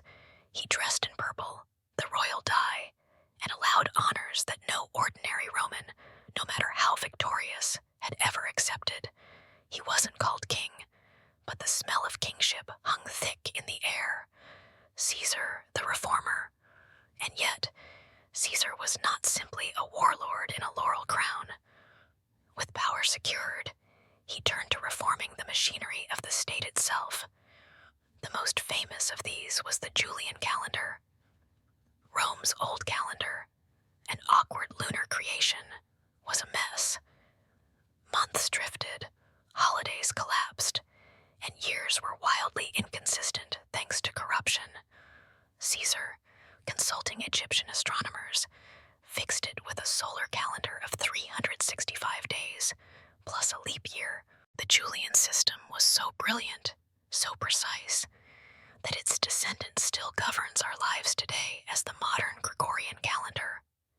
He restructured debt laws, reducing burdens on ordinary citizens while shoring up aristocratic wealth. He expanded the Senate's size, stuffed it with loyalists from across the empire, diluting old aristocratic families' dominance. He launched plans for new colonies, veteran settlements, and even vast infrastructure projects. And perhaps most ambitious, Caesar, ever the conqueror, dreamed of future campaigns, eastward against Parthia, to avenge Crassus's humiliating defeat at Carrhae. His maps pointed not to stability, but to endless expansion. In short, Caesar was trying to reshape Rome itself, not just patch it, but rebuild it into something permanent, centralized, and controlled. A system less of bickering senators, more of a single ruler's vision. A system suspiciously close to monarchy, fear in the Senate. And here lay the problem. Romans had hated kings ever since they had expelled their last monarch centuries earlier. No king in Rome was practically a civic religion. Even the hint of monarchy, purple robes, perpetual power, a crown, was enough to send patricians into fury. To Caesar's supporters, his titles and honors looked like stability. To his enemies, they screamed tyrant. When Mark Antony once tried to crown him during the festival of Lupercalia, offering him a diadem before the crowds, Caesar refused dramatically. Twice, even 3 times, he pushed it away. But the smell of stagecraft was too obvious. Why had Antony offered it at all? Why had Caesar refused in such theatrical fashion? The senators weren't fooled. They saw a man who wanted to be king. He just hadn't yet created the right script to accept it. Betrayal in the airs, the Senate grew restless, and fear became whispering plots. Former enemies he had pardoned, Brutus, Cassius, and others, sat in curdled gratitude, uneasy that their lives were spared, but their dignity shredded. Allies turned sour, worried that their roles in the Republic would wither beneath Caesar's growing shadow. What was left of the cherished Roman system? Elections were meaningless, magistracies toothless, the Senate cowed. Caesar was everything, and that made him vulnerable. The more honors he accepted, the deeper the resentment grew in the corridors of Rome. When your face is minted on coins, when shrines rise in your name, when your throne is placed beside the gods, you start looking less like a citizen and more like a monarch. For Rome, it was intolerable. The seeds of betrayal were sown in the very fields Caesar had watered. His mercy, his pardons, his consolidations. Even Brutus, once like a son to him, drifted into the conspiracy's orbit, torn between gratitude and republican Republican ideals, Caesar's blindness. It's incredible to think Caesar, normally so sharp, missed the danger. Or maybe he didn't miss it. He simply didn't care. After years of campaigning, decades on horseback and in battlefields, perhaps he had begun to feel that destiny itself carried him. Men willingly believe what they wish, he once said, and Caesar surely wished to believe himself untouchable. He ignored the omens, the warnings, the sense of doom swirling. Instead, he focused on his plans, campaigns eastward, reforms, the reshaping of the Republic into something that could survive beyond him. But in doing so, he overlooked a truth written in Roman blood since the days of their kings. The Republic might forgive generals, might tolerate dictators in emergencies, but it never forgave kings. Curtain call. Caesar's return to Rome was a blaze of spectacle. Triumphs, reforms, innovations, statues, titles. From a bankrupt politician barely a decade earlier, he had ascended to the heights of Alexander and beyond. No rival lived. No army stood against him. No Senate command could bind him. And yet, at that very summit, daggers were being sharpened in the shadows. His victories in Gaul, Egypt, Africa, and Spain had given him everything, but they had also created a man the Republic could no longer contain. When the senators cheered his triumphs, when coins bore his face, when calendars carried his name, when dictator for life resounded in ceremonies, Caesar had already crossed the invisible line. He had everything but the crown, and in Rome, that one title, king, was the deadliest ambition of all. The man who had rebuilt the world with bridges, marched to Britain, conquered half of Europe, and crushed Rome's fiercest rivals, now faced the one enemy he could not outmaneuver: his own colleagues, cloaked in friendship, daggers hidden under their togas. The Republic had given him glory. Now, at the height of it, it prepared to take his life. The cost of war by the time Julius Caesar had crushed Pompey's sons at Munda and returned to Rome in triumph. The war was technically over, but the scars of civil war don't vanish when the last sword is sheathed.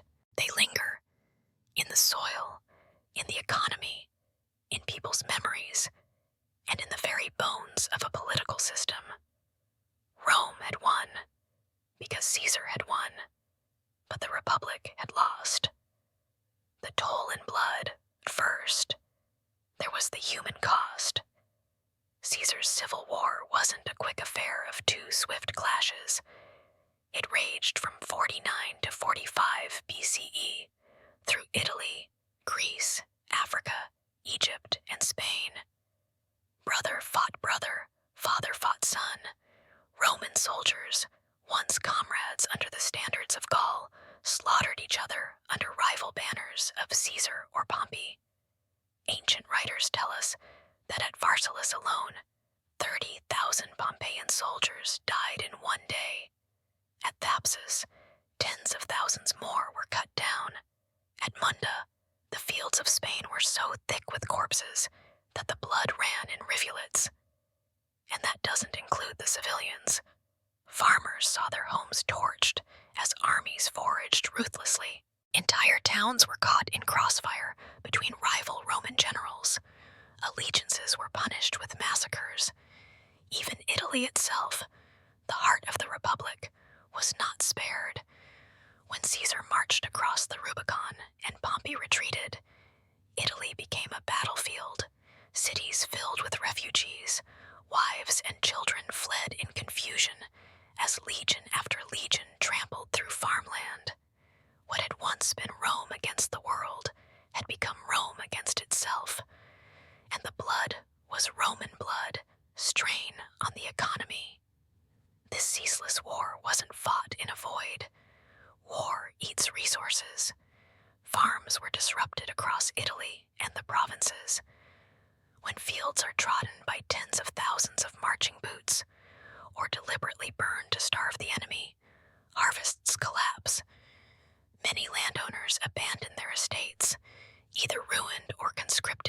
service.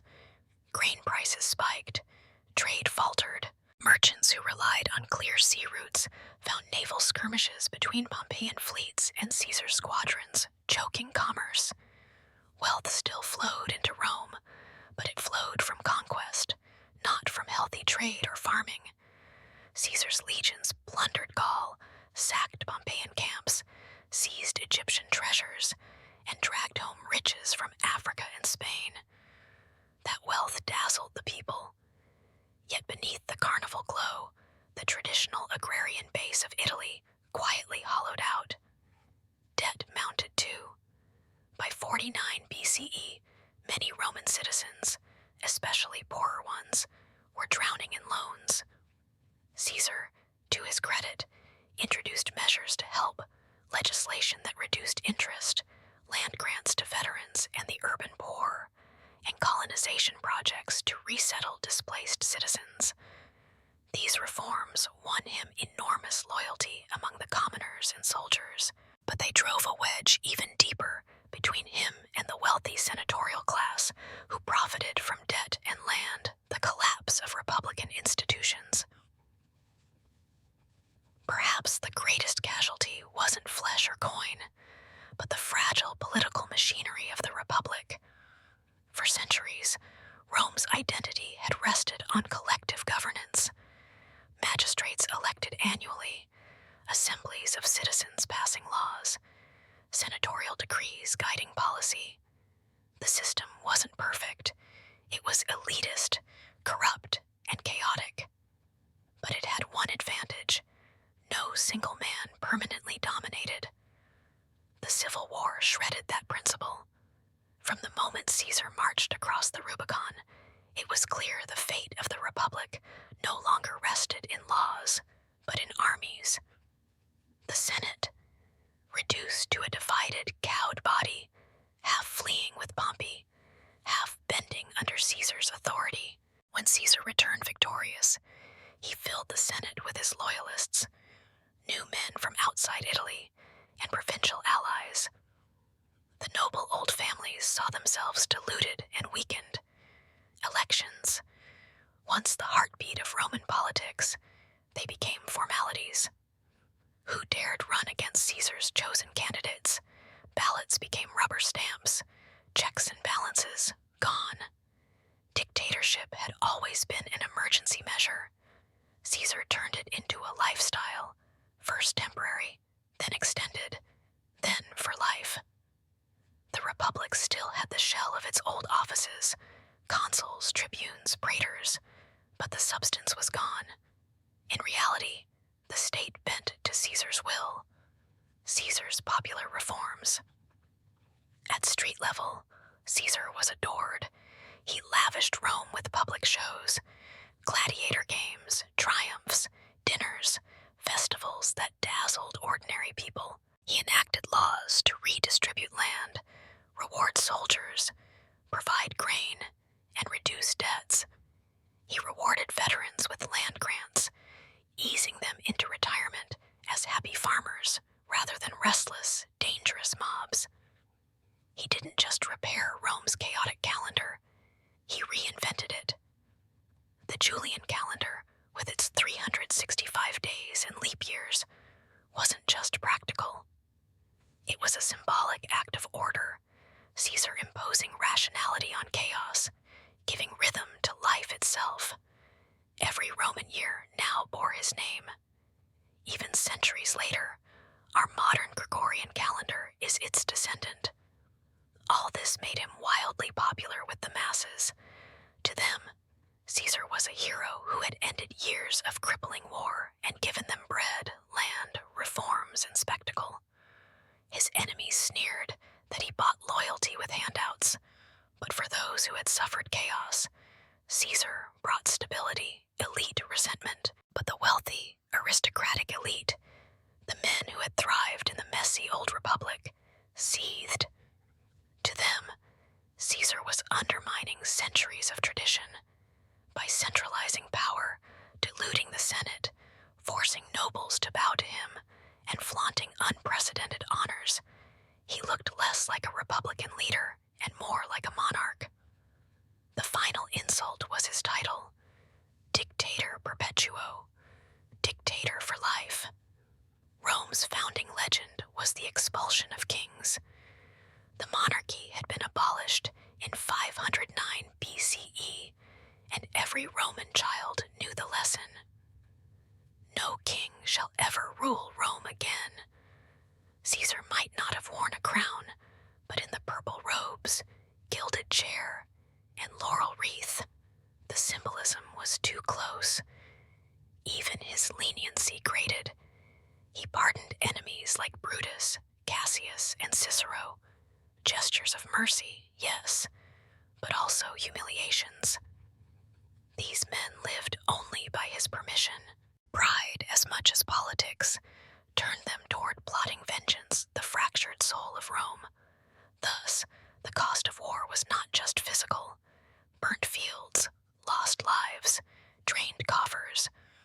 The true cost was Rome's soul, the republic that Romans had cherished as their birthright.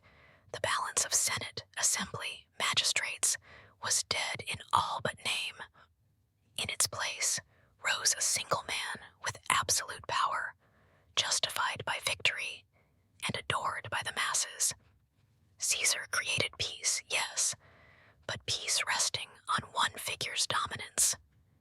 And when power rests on one man, what happens if he falls? That was the dread pulsing through Rome in the final years of Caesar's rule. The bitter irony, the blood spilled in the Civil War, was supposedly spilled to save the Republic. Pompey fought to protect senatorial power.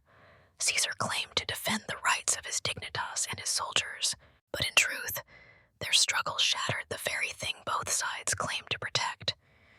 After Munda, after Caesar's triumphs, the Senate buildings still stood, the assemblies still met, but the Republic was only an echo. What remained was precedent. Generals with armies could seize Rome, and if Caesar could do it, what would stop others? The irony is cruel.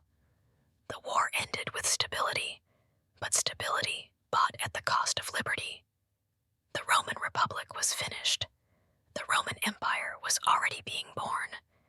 Caesar, its architect. Augustus, soon its founder. Curtain close. As the dust of civil war settled, Rome glittered with Caesar's triumphs, reforms, and promises of expansion. But beneath the pageantry lay the burned fields, the shattered families, and the institutions stripped of meaning.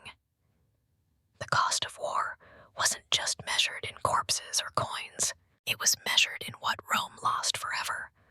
A republic of many voices, replaced by the rule of one. And deep in the Senate chambers, daggers were quietly being sharpened. Because if the cost of war was the death of the Republic, then the conspirators were determined to avenge it, even if it meant striking at the very man who had made himself Rome's master, the Ides of March. March 15th, 44 BC, the date that would transform history forever. 2 words, Ides of March, still send shivers down the spine, echoing with betrayal, ambition, and tragedy. This was the day Rome's greatest conqueror, the man who had remade the Republic into his own reflection, fell beneath the knives of his peers as shadows before the storm. By early 44 BCE, Caesar stood at the pinnacle of human power. He had been declared Dictator Perpetuo, dictator for life, showered with honors, his statues placed alongside the gods.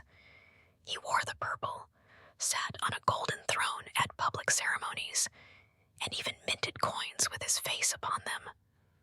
To ordinary Romans, weary from decades of instability, this was proof of order restored. Caesar gave them bread, spectacles, and hope of future conquests. But to the Senate's old guard, it was a nightmare.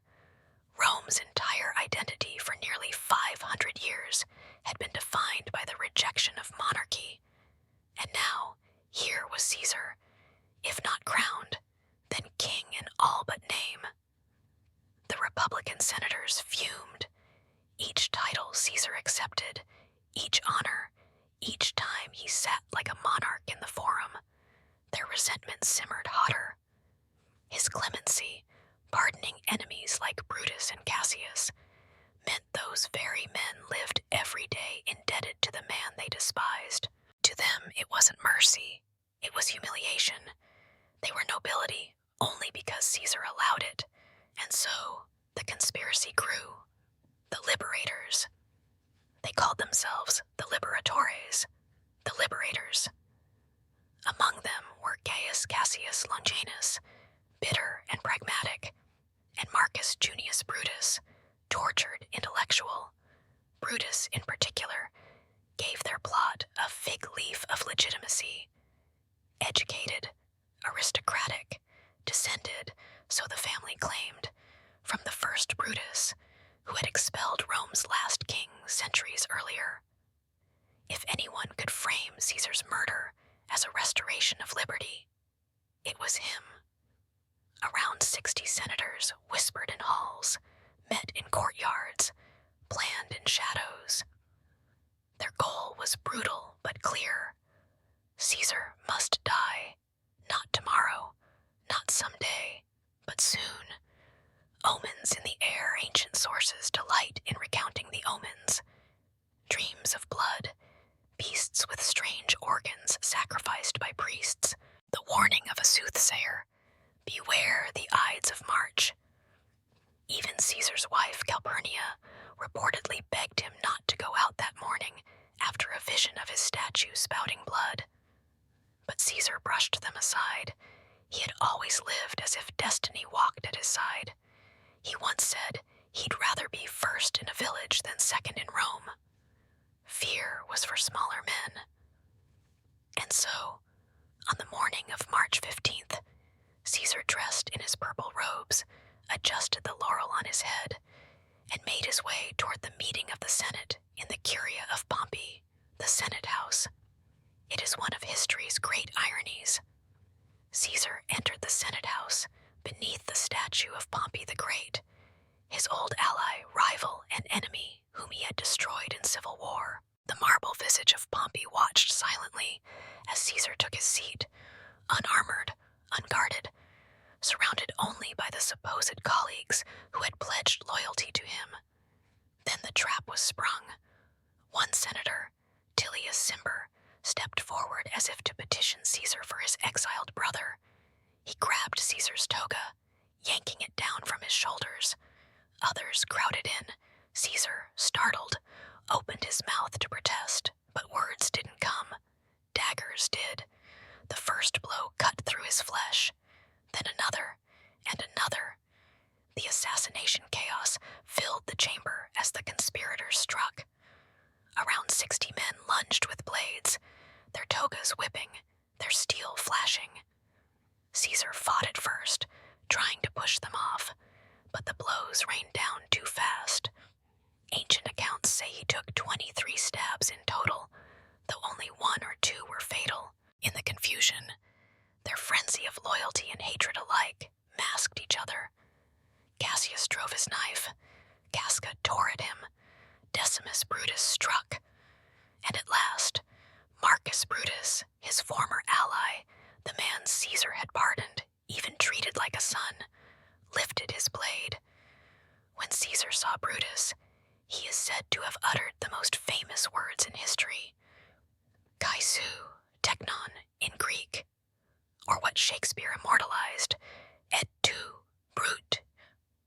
Whether he truly spoke them, no one can say, but in that moment, he stopped resisting.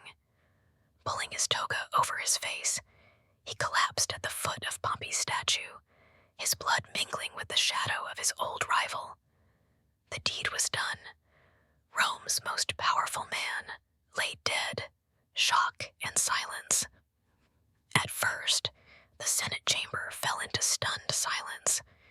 The assassins raised their daggers high, proclaiming themselves liberators of the Republic. They expected cheers, gratitude, celebrations of freedom restored. But outside, the reaction was far different. When news spread that Caesar was dead, the people of Rome froze. Shock turned to fear,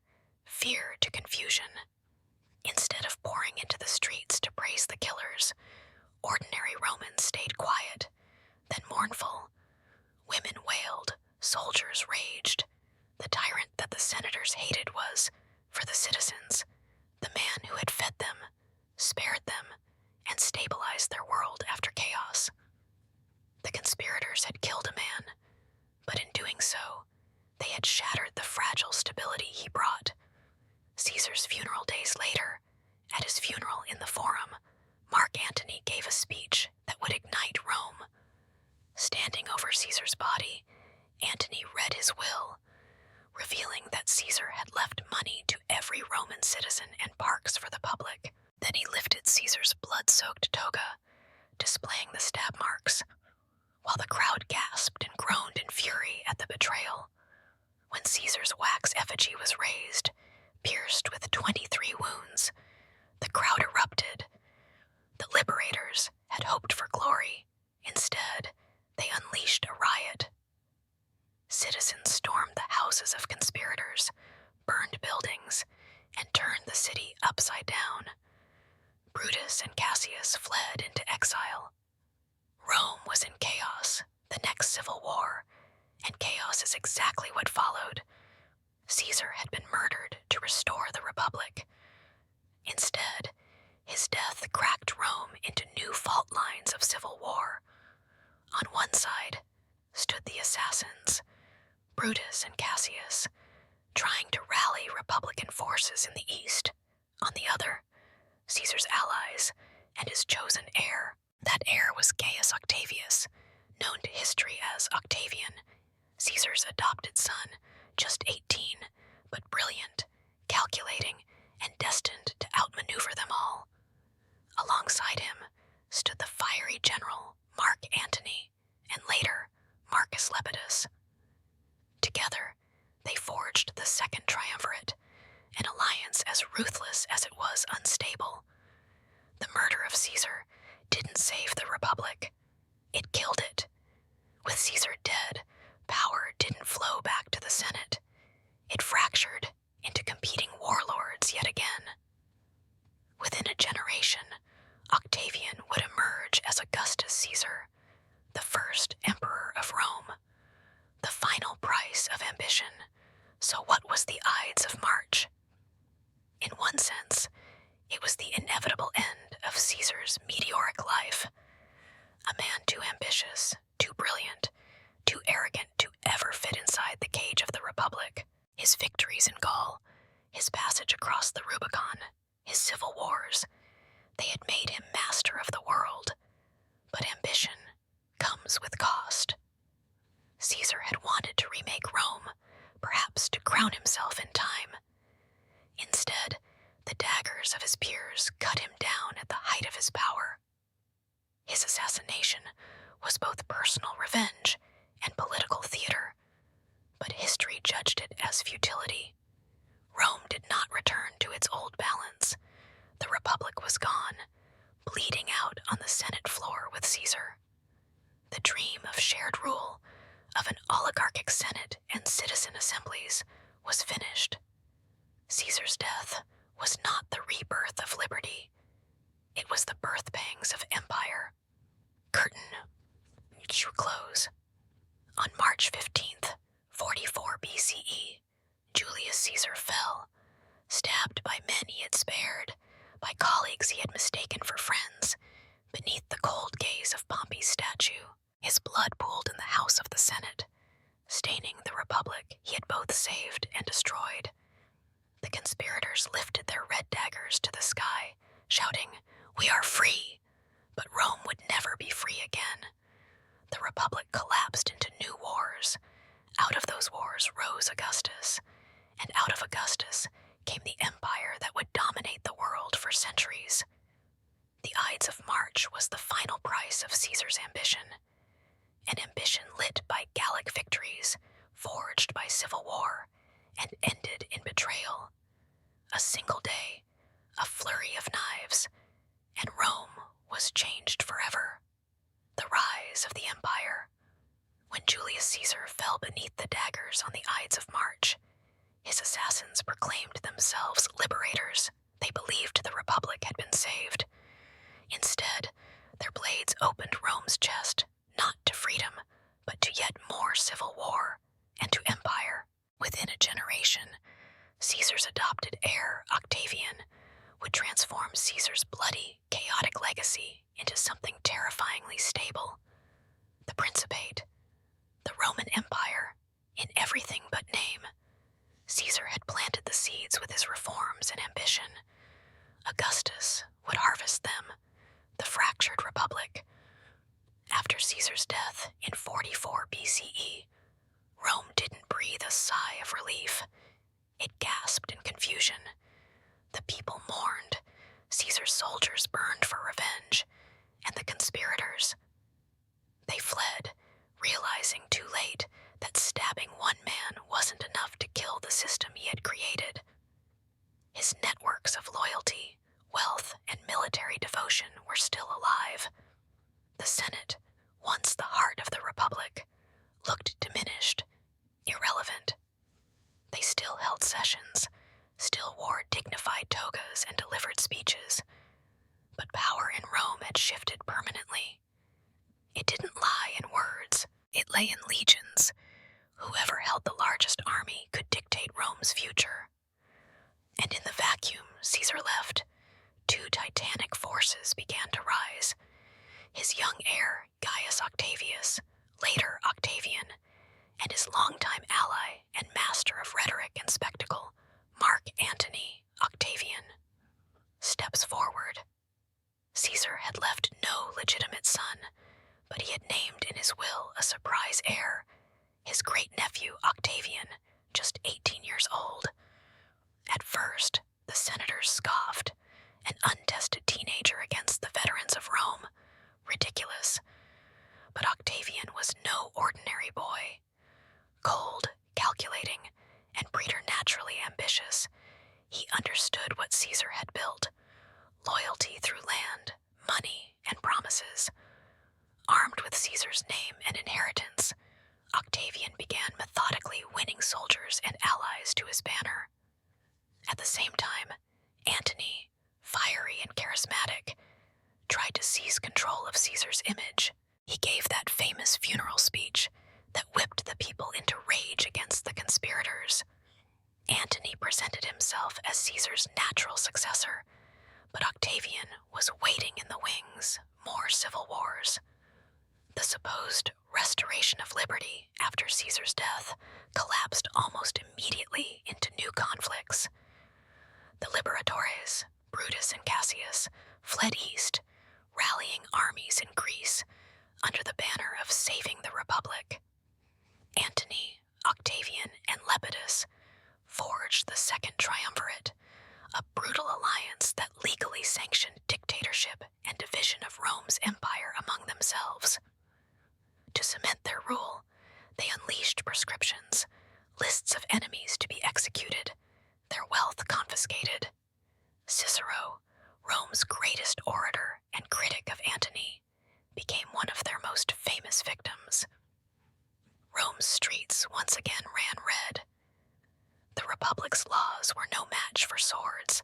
When the armies of Brutus and Cassius met the triumvirs at Philippi in 42 BCE, the liberators were crushed.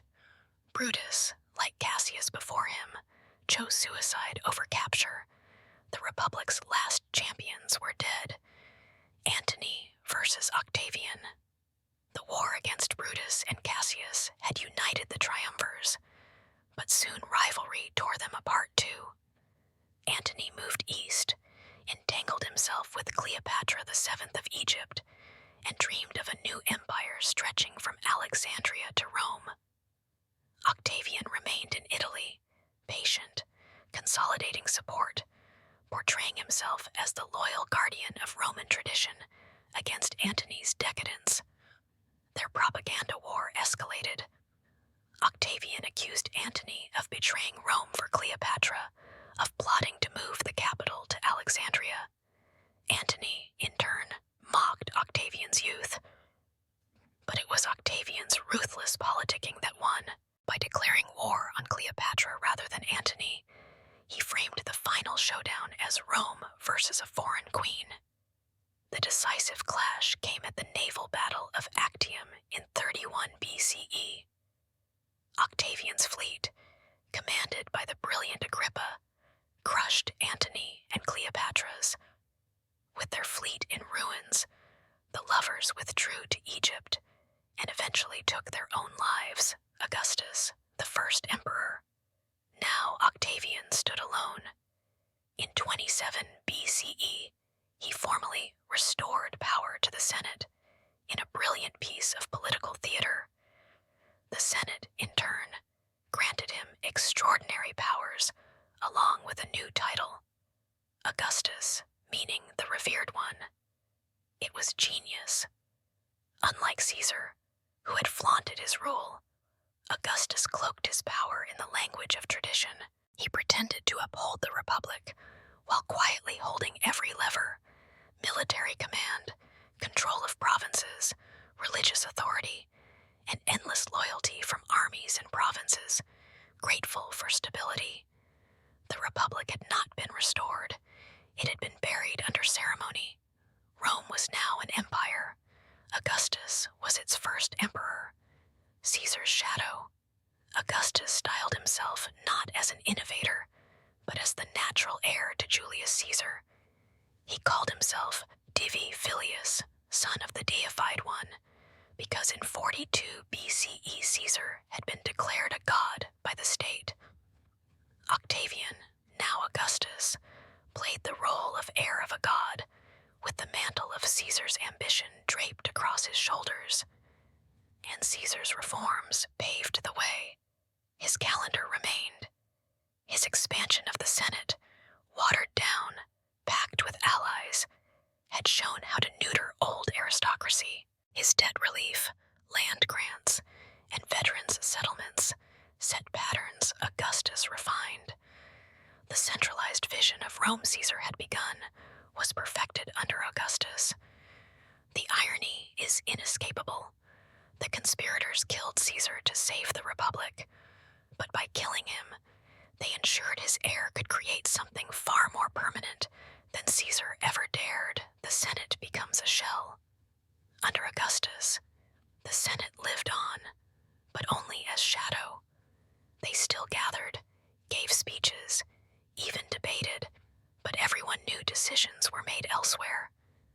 The so-called Republic existed only in marble friezes and nostalgic words. Power rested in the emperor, hidden beneath polite titles like princeps, first citizen. Rome's old balance of power was gone. No laws or elections could stand against one man with an empire's treasury, armies, and authority. What Caesar had made possible, Augustus made indelible. The empire expands. With Augustus at the helm, Rome grew into its golden age. Stability returned, and from that stability grew expansion. To the north, legions pushed into the forests of Central Europe. To the west, Roman rule stretched deep into Spain and Gaul. To the east, Syria and Egypt became Rome's breadbaskets and jewels. Eventually, even the mist-covered island of Britain fell under imperial legions, something Caesar had dreamed of but never held. From Hadrian's Wall in Britain to the deserts of Egypt, from the Pillars of Hercules to the Euphrates, the Roman Empire stretched across 3 continents. All of it was born from civil war, the cost, remembered yet behind Augustus's glory. One could still trace the cost. Rome's transformation wasn't smooth. It was chiseled out of decades of bloodshed. Marius versus Sulla, Caesar versus Pompey, Brutus and Cassius against Antony and Octavian. The Republic's institutions had been chipped away until nothing but facade remained. The cycle of ambitious generals using legions to seize power had broken the Republic irreparably. The Senate had collapsed not in one day, but by 1,000 slow cuts, ending when Caesar's ambition and Augustus's cunning sealed it into history, curtain close. So was Caesar the founder of the empire? Not formally. Augustus wore the crown history gave, but Caesar had paved the road in blood and ambition. His victories in Gaul, his reforms at Rome, his civil war against Pompey, all these cracked the Republic's shell. Without Caesar, there would have been no Augustus.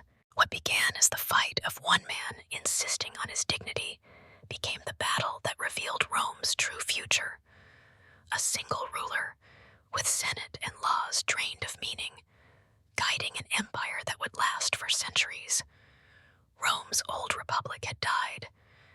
Out of its ashes rose the empire, the greatest the Western world had ever seen. And it all began with Caesar's march, his murder, and the chaotic path his wars unleashed. Legacy for Rome. Julius Caesar's story doesn't really end with the Ides of March, nor does it end with Augustus founding the empire. Caesar's story ends when we look at Rome itself, reshaped by his wars into something new, something that would last not years or decades, but centuries. Rome was never the same after Caesar. His civil war wasn't just another squabble between generals. It tore down the republic, tested the limits of ambition, and reset the destiny of an entire civilization. Caesar's triumph was Rome's triumph. Caesar's tragedy was Rome's tragedy, and his legacy would outlive him by millennia, the death of the republic. Above all, Caesar's civil war spelled the end of the republic. Rome had been an oligarchic republic since 509 BCE, boasting of liberty and collective rule, though in truth the liberty mostly benefited aristocrats. For nearly 5 centuries, consuls, tribunes, praetors, and senators had competed in a rough balance of power. But all of that cracked under the strain of civil war. When Caesar crossed the Rubicon in 49 BCE, the fragile system collapsed. The Senate could no longer command without armies. Elections became meaningless without Caesar's blessing. Consuls held office, but real power lay in loyalty to one man. Caesar didn't abolish the republic in name, but he hollowed it out. He proved beyond doubt that legions answered not to the Senate, not to the people, but to their general. From that point on, the idea of shared power was an illusion. The republic had become a relic. Rome now expected, accepted, even needed one man to lead the empire in embryo. When Augustus officially took the title of first citizen, princeps, he was not breaking with Caesar's system. He was finishing it. Where Caesar rattled the old framework, Augustus cemented it into stone. And in truth, much of Augustus's imperial Rome still bore Caesar's fingerprints. The calendar. Caesar's Julian calendar straightened out Rome's chaotic timekeeping. It was not a minor reform. It was a structural reset, aligning civic life with the solar year. Days, months, and years became predictable. It symbolized Caesar's broader impact, imposing order on chaos. Even today, the months of July, named for him, and August, for Augustus, are his memorials in our diaries. Legal and administrative change. Caesar expanded citizenship, restructured debts, and reformed law codes. He cracked the Senate's monopoly on power by enlarging it, filling it with provincials, allies, and new men. Aristocrats scoffed, but his inclusion of outsiders set the tone for an empire where Gauls, Greeks, Spaniards, Syrians, even Africans one day could become senators or emperors. Infrastructure and colonies. He sent veterans to colonize abroad, turning restless soldiers into settlers. Cities sprung up across Gaul, Spain, and North Africa bearing Roman grids, aqueducts, and amphitheaters. The Republic had conquered territory. Caesar began the process of Romanizing it, centralization of authority. His dictatorship for life created the precedent that one man's decisions could trump assemblies, tribunes, and elections. Augustus refined it, but Caesar showed it could be done. In a very real sense, Rome under Augustus and the emperors was not a break with Caesar's vision, but its logical continuation, the cost of his triumph. But the empire was bought at an unthinkable price. Caesar's victories soaked Rome in Roman blood. The Civil War lasted only 4 years of open fighting, but the chaos of proscriptions, reprisals, and campaigns wrecked Italy and the provinces for a generation. At Pharsalus, Thapsus and Munda. Tens of thousands of Romans cut each other down. Towns burned, legions perished. Families were split by oaths to different generals. When soldiers who once fought side by side in Gaul faced each other across battlefields, the Republic lost something deeper than men. It lost its soul. That unity of Roman identity fractured. By the war's end, citizens had accepted that survival mattered more than ideals. Stability, even at the cost of liberty, became Rome's priority. The Republic was not murdered on the Ides of March. It had already been bleeding since Caesar marched into Italy with his legions. The Senate's daggers merely finished off a patient already dying, love, and resentment. Caesar's legacy also split Roman memory itself. To the people of Rome, he remained beloved.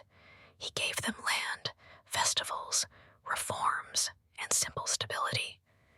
His funeral sparked riots because the masses couldn't imagine life without him.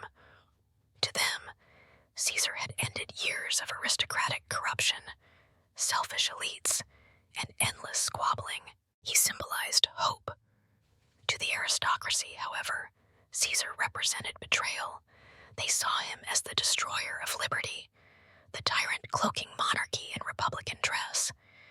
Even his famous clemency, pardoning Brutus, Cassius, and others, was humiliating.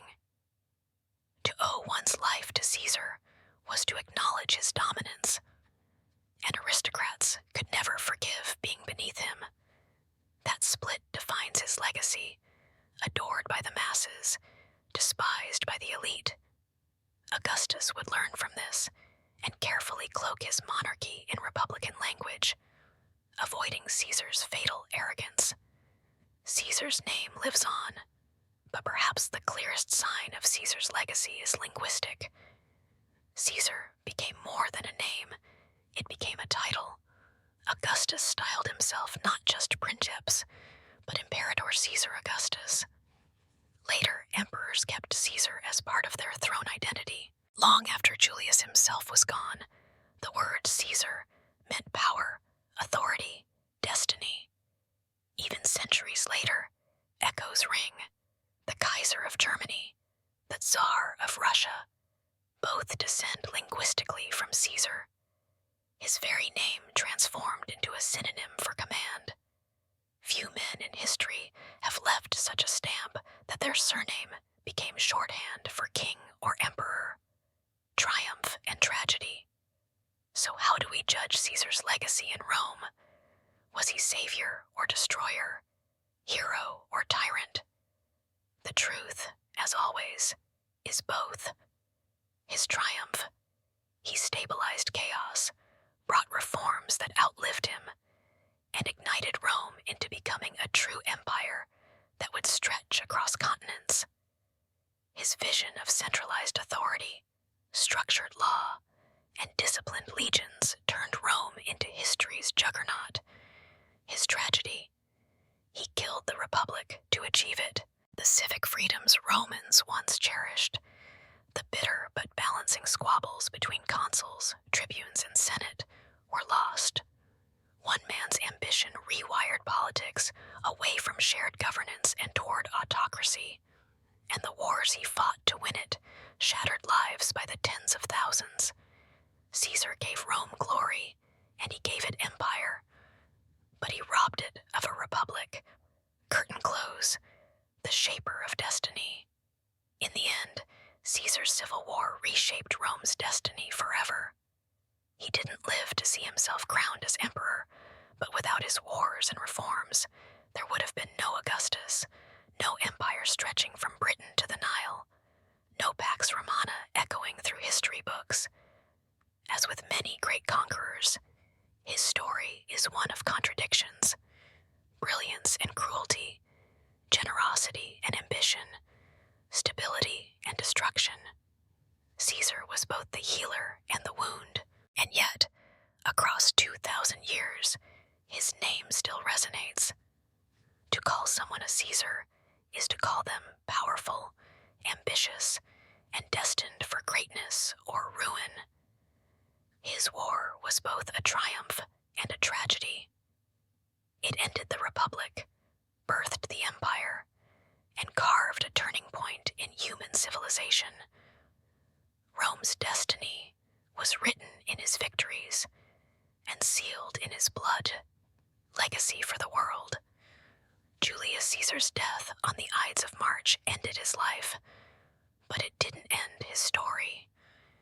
In many ways, the blade thrusts that spilled his blood only pushed his memory outward, from one man's ambition into the bloodstream of human history.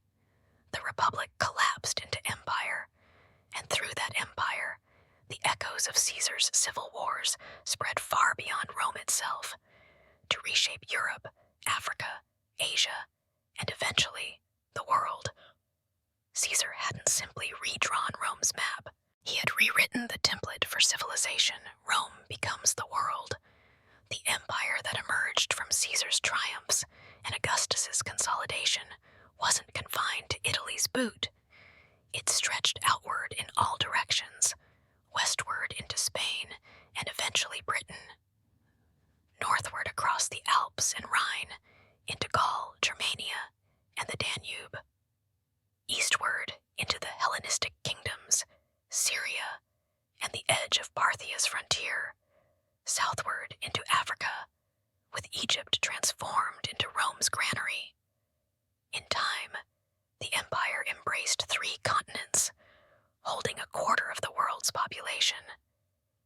This wouldn't have been possible without Caesar's crossing of the Rubicon, without his recentering of Rome around one leader. His wars cracked the old republic, and out of that broken shell, a new world-spanning system was born: law, order, and roads. Rome conquered not just with legions, but with law and infrastructure. Every region Rome absorbed was wired into its machinery. Roman law spread concepts of contracts, citizenship, inheritance, and the rights of individuals.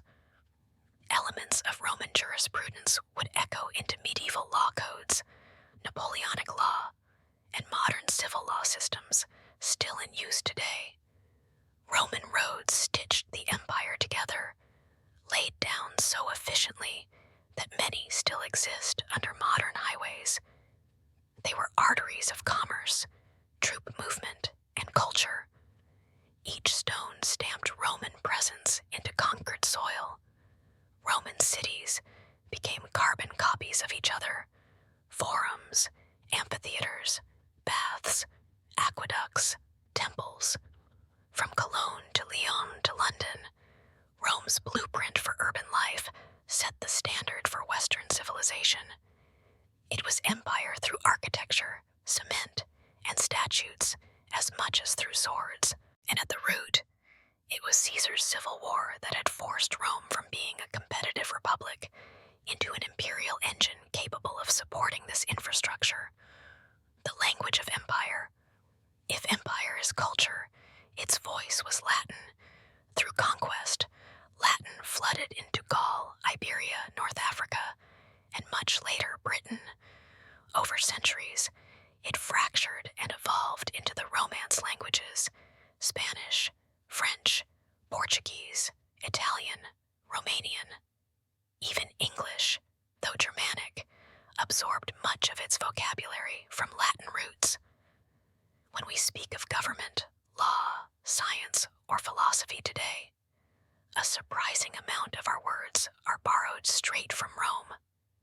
And when we describe power, the most common title, Caesar, still rides on our tongues, echoing through history in Kaiser of Germany and Tsar of Russia. The man's surname became a universal byword for dominion. Caesar had conquered the dictionary as surely as he conquered Gaul. The model of power, Caesar's career also became a template, and sometimes a cautionary tale for rulers after him. His arc, victory in foreign conquest, march on the capital, reshaping of the state into his personal vision, was studied and emulated across centuries. Napoleon Bonaparte openly modeled himself on Caesar, writing his own memoirs as Caesar had in the commentary.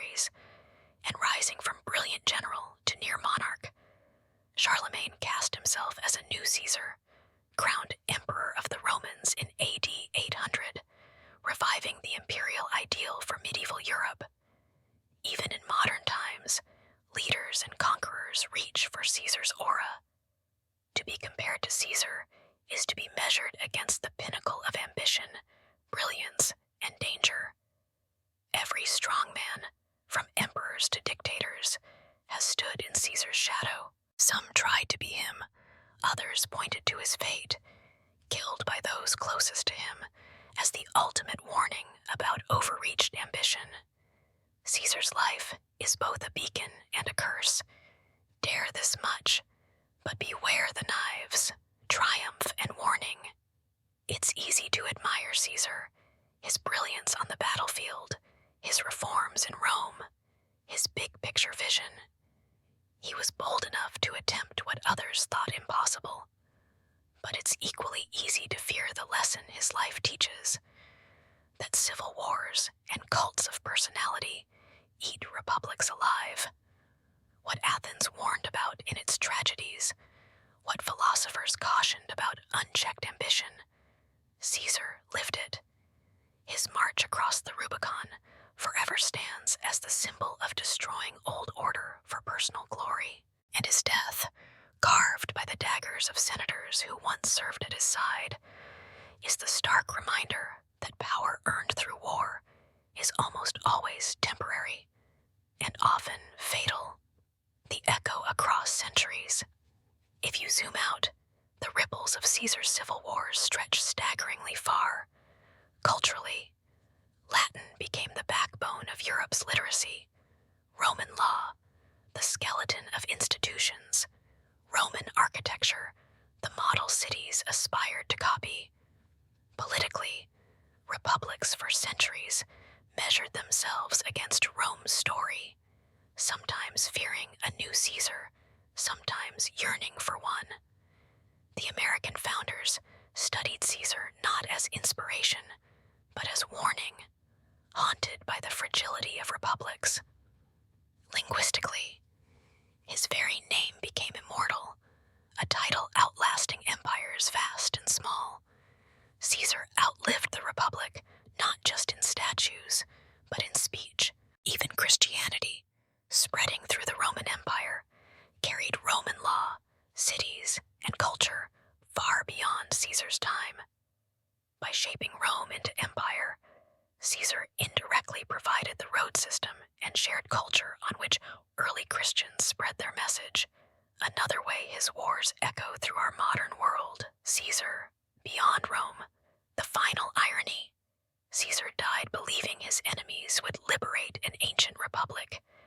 Instead, by killing him, they freed his legacy to globalize. The emperors who followed rarely claimed to be inventing something new. They said they were perfecting what Caesar began. Augustus, his heir, cloaked himself in Caesar's mantle, calling himself Divi Filius, son of the deified one. Byzantine emperors, medieval German kings, Russian czars, even Renaissance princes, all traced their drama back to Rome, which means back to Caesar. When you stand in front of the Colosseum in Rome, or drive on a road in France that follows an old Roman route, or speak in a language tangled with Latin roots, you're brushing against Caesar's shadow. Curtain close, the man who changed the world. So was Caesar's civil war a tragedy or a triumph? Both. It fractured Rome's society, undermined centuries of republican tradition, unleashed generations of bloodshed.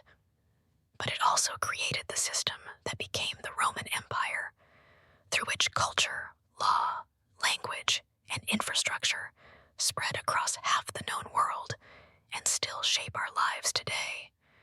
From the Rubicon to the Ides of March, Caesar's story is a warning and a wonder that the ambition of one man can topple a republic, ignite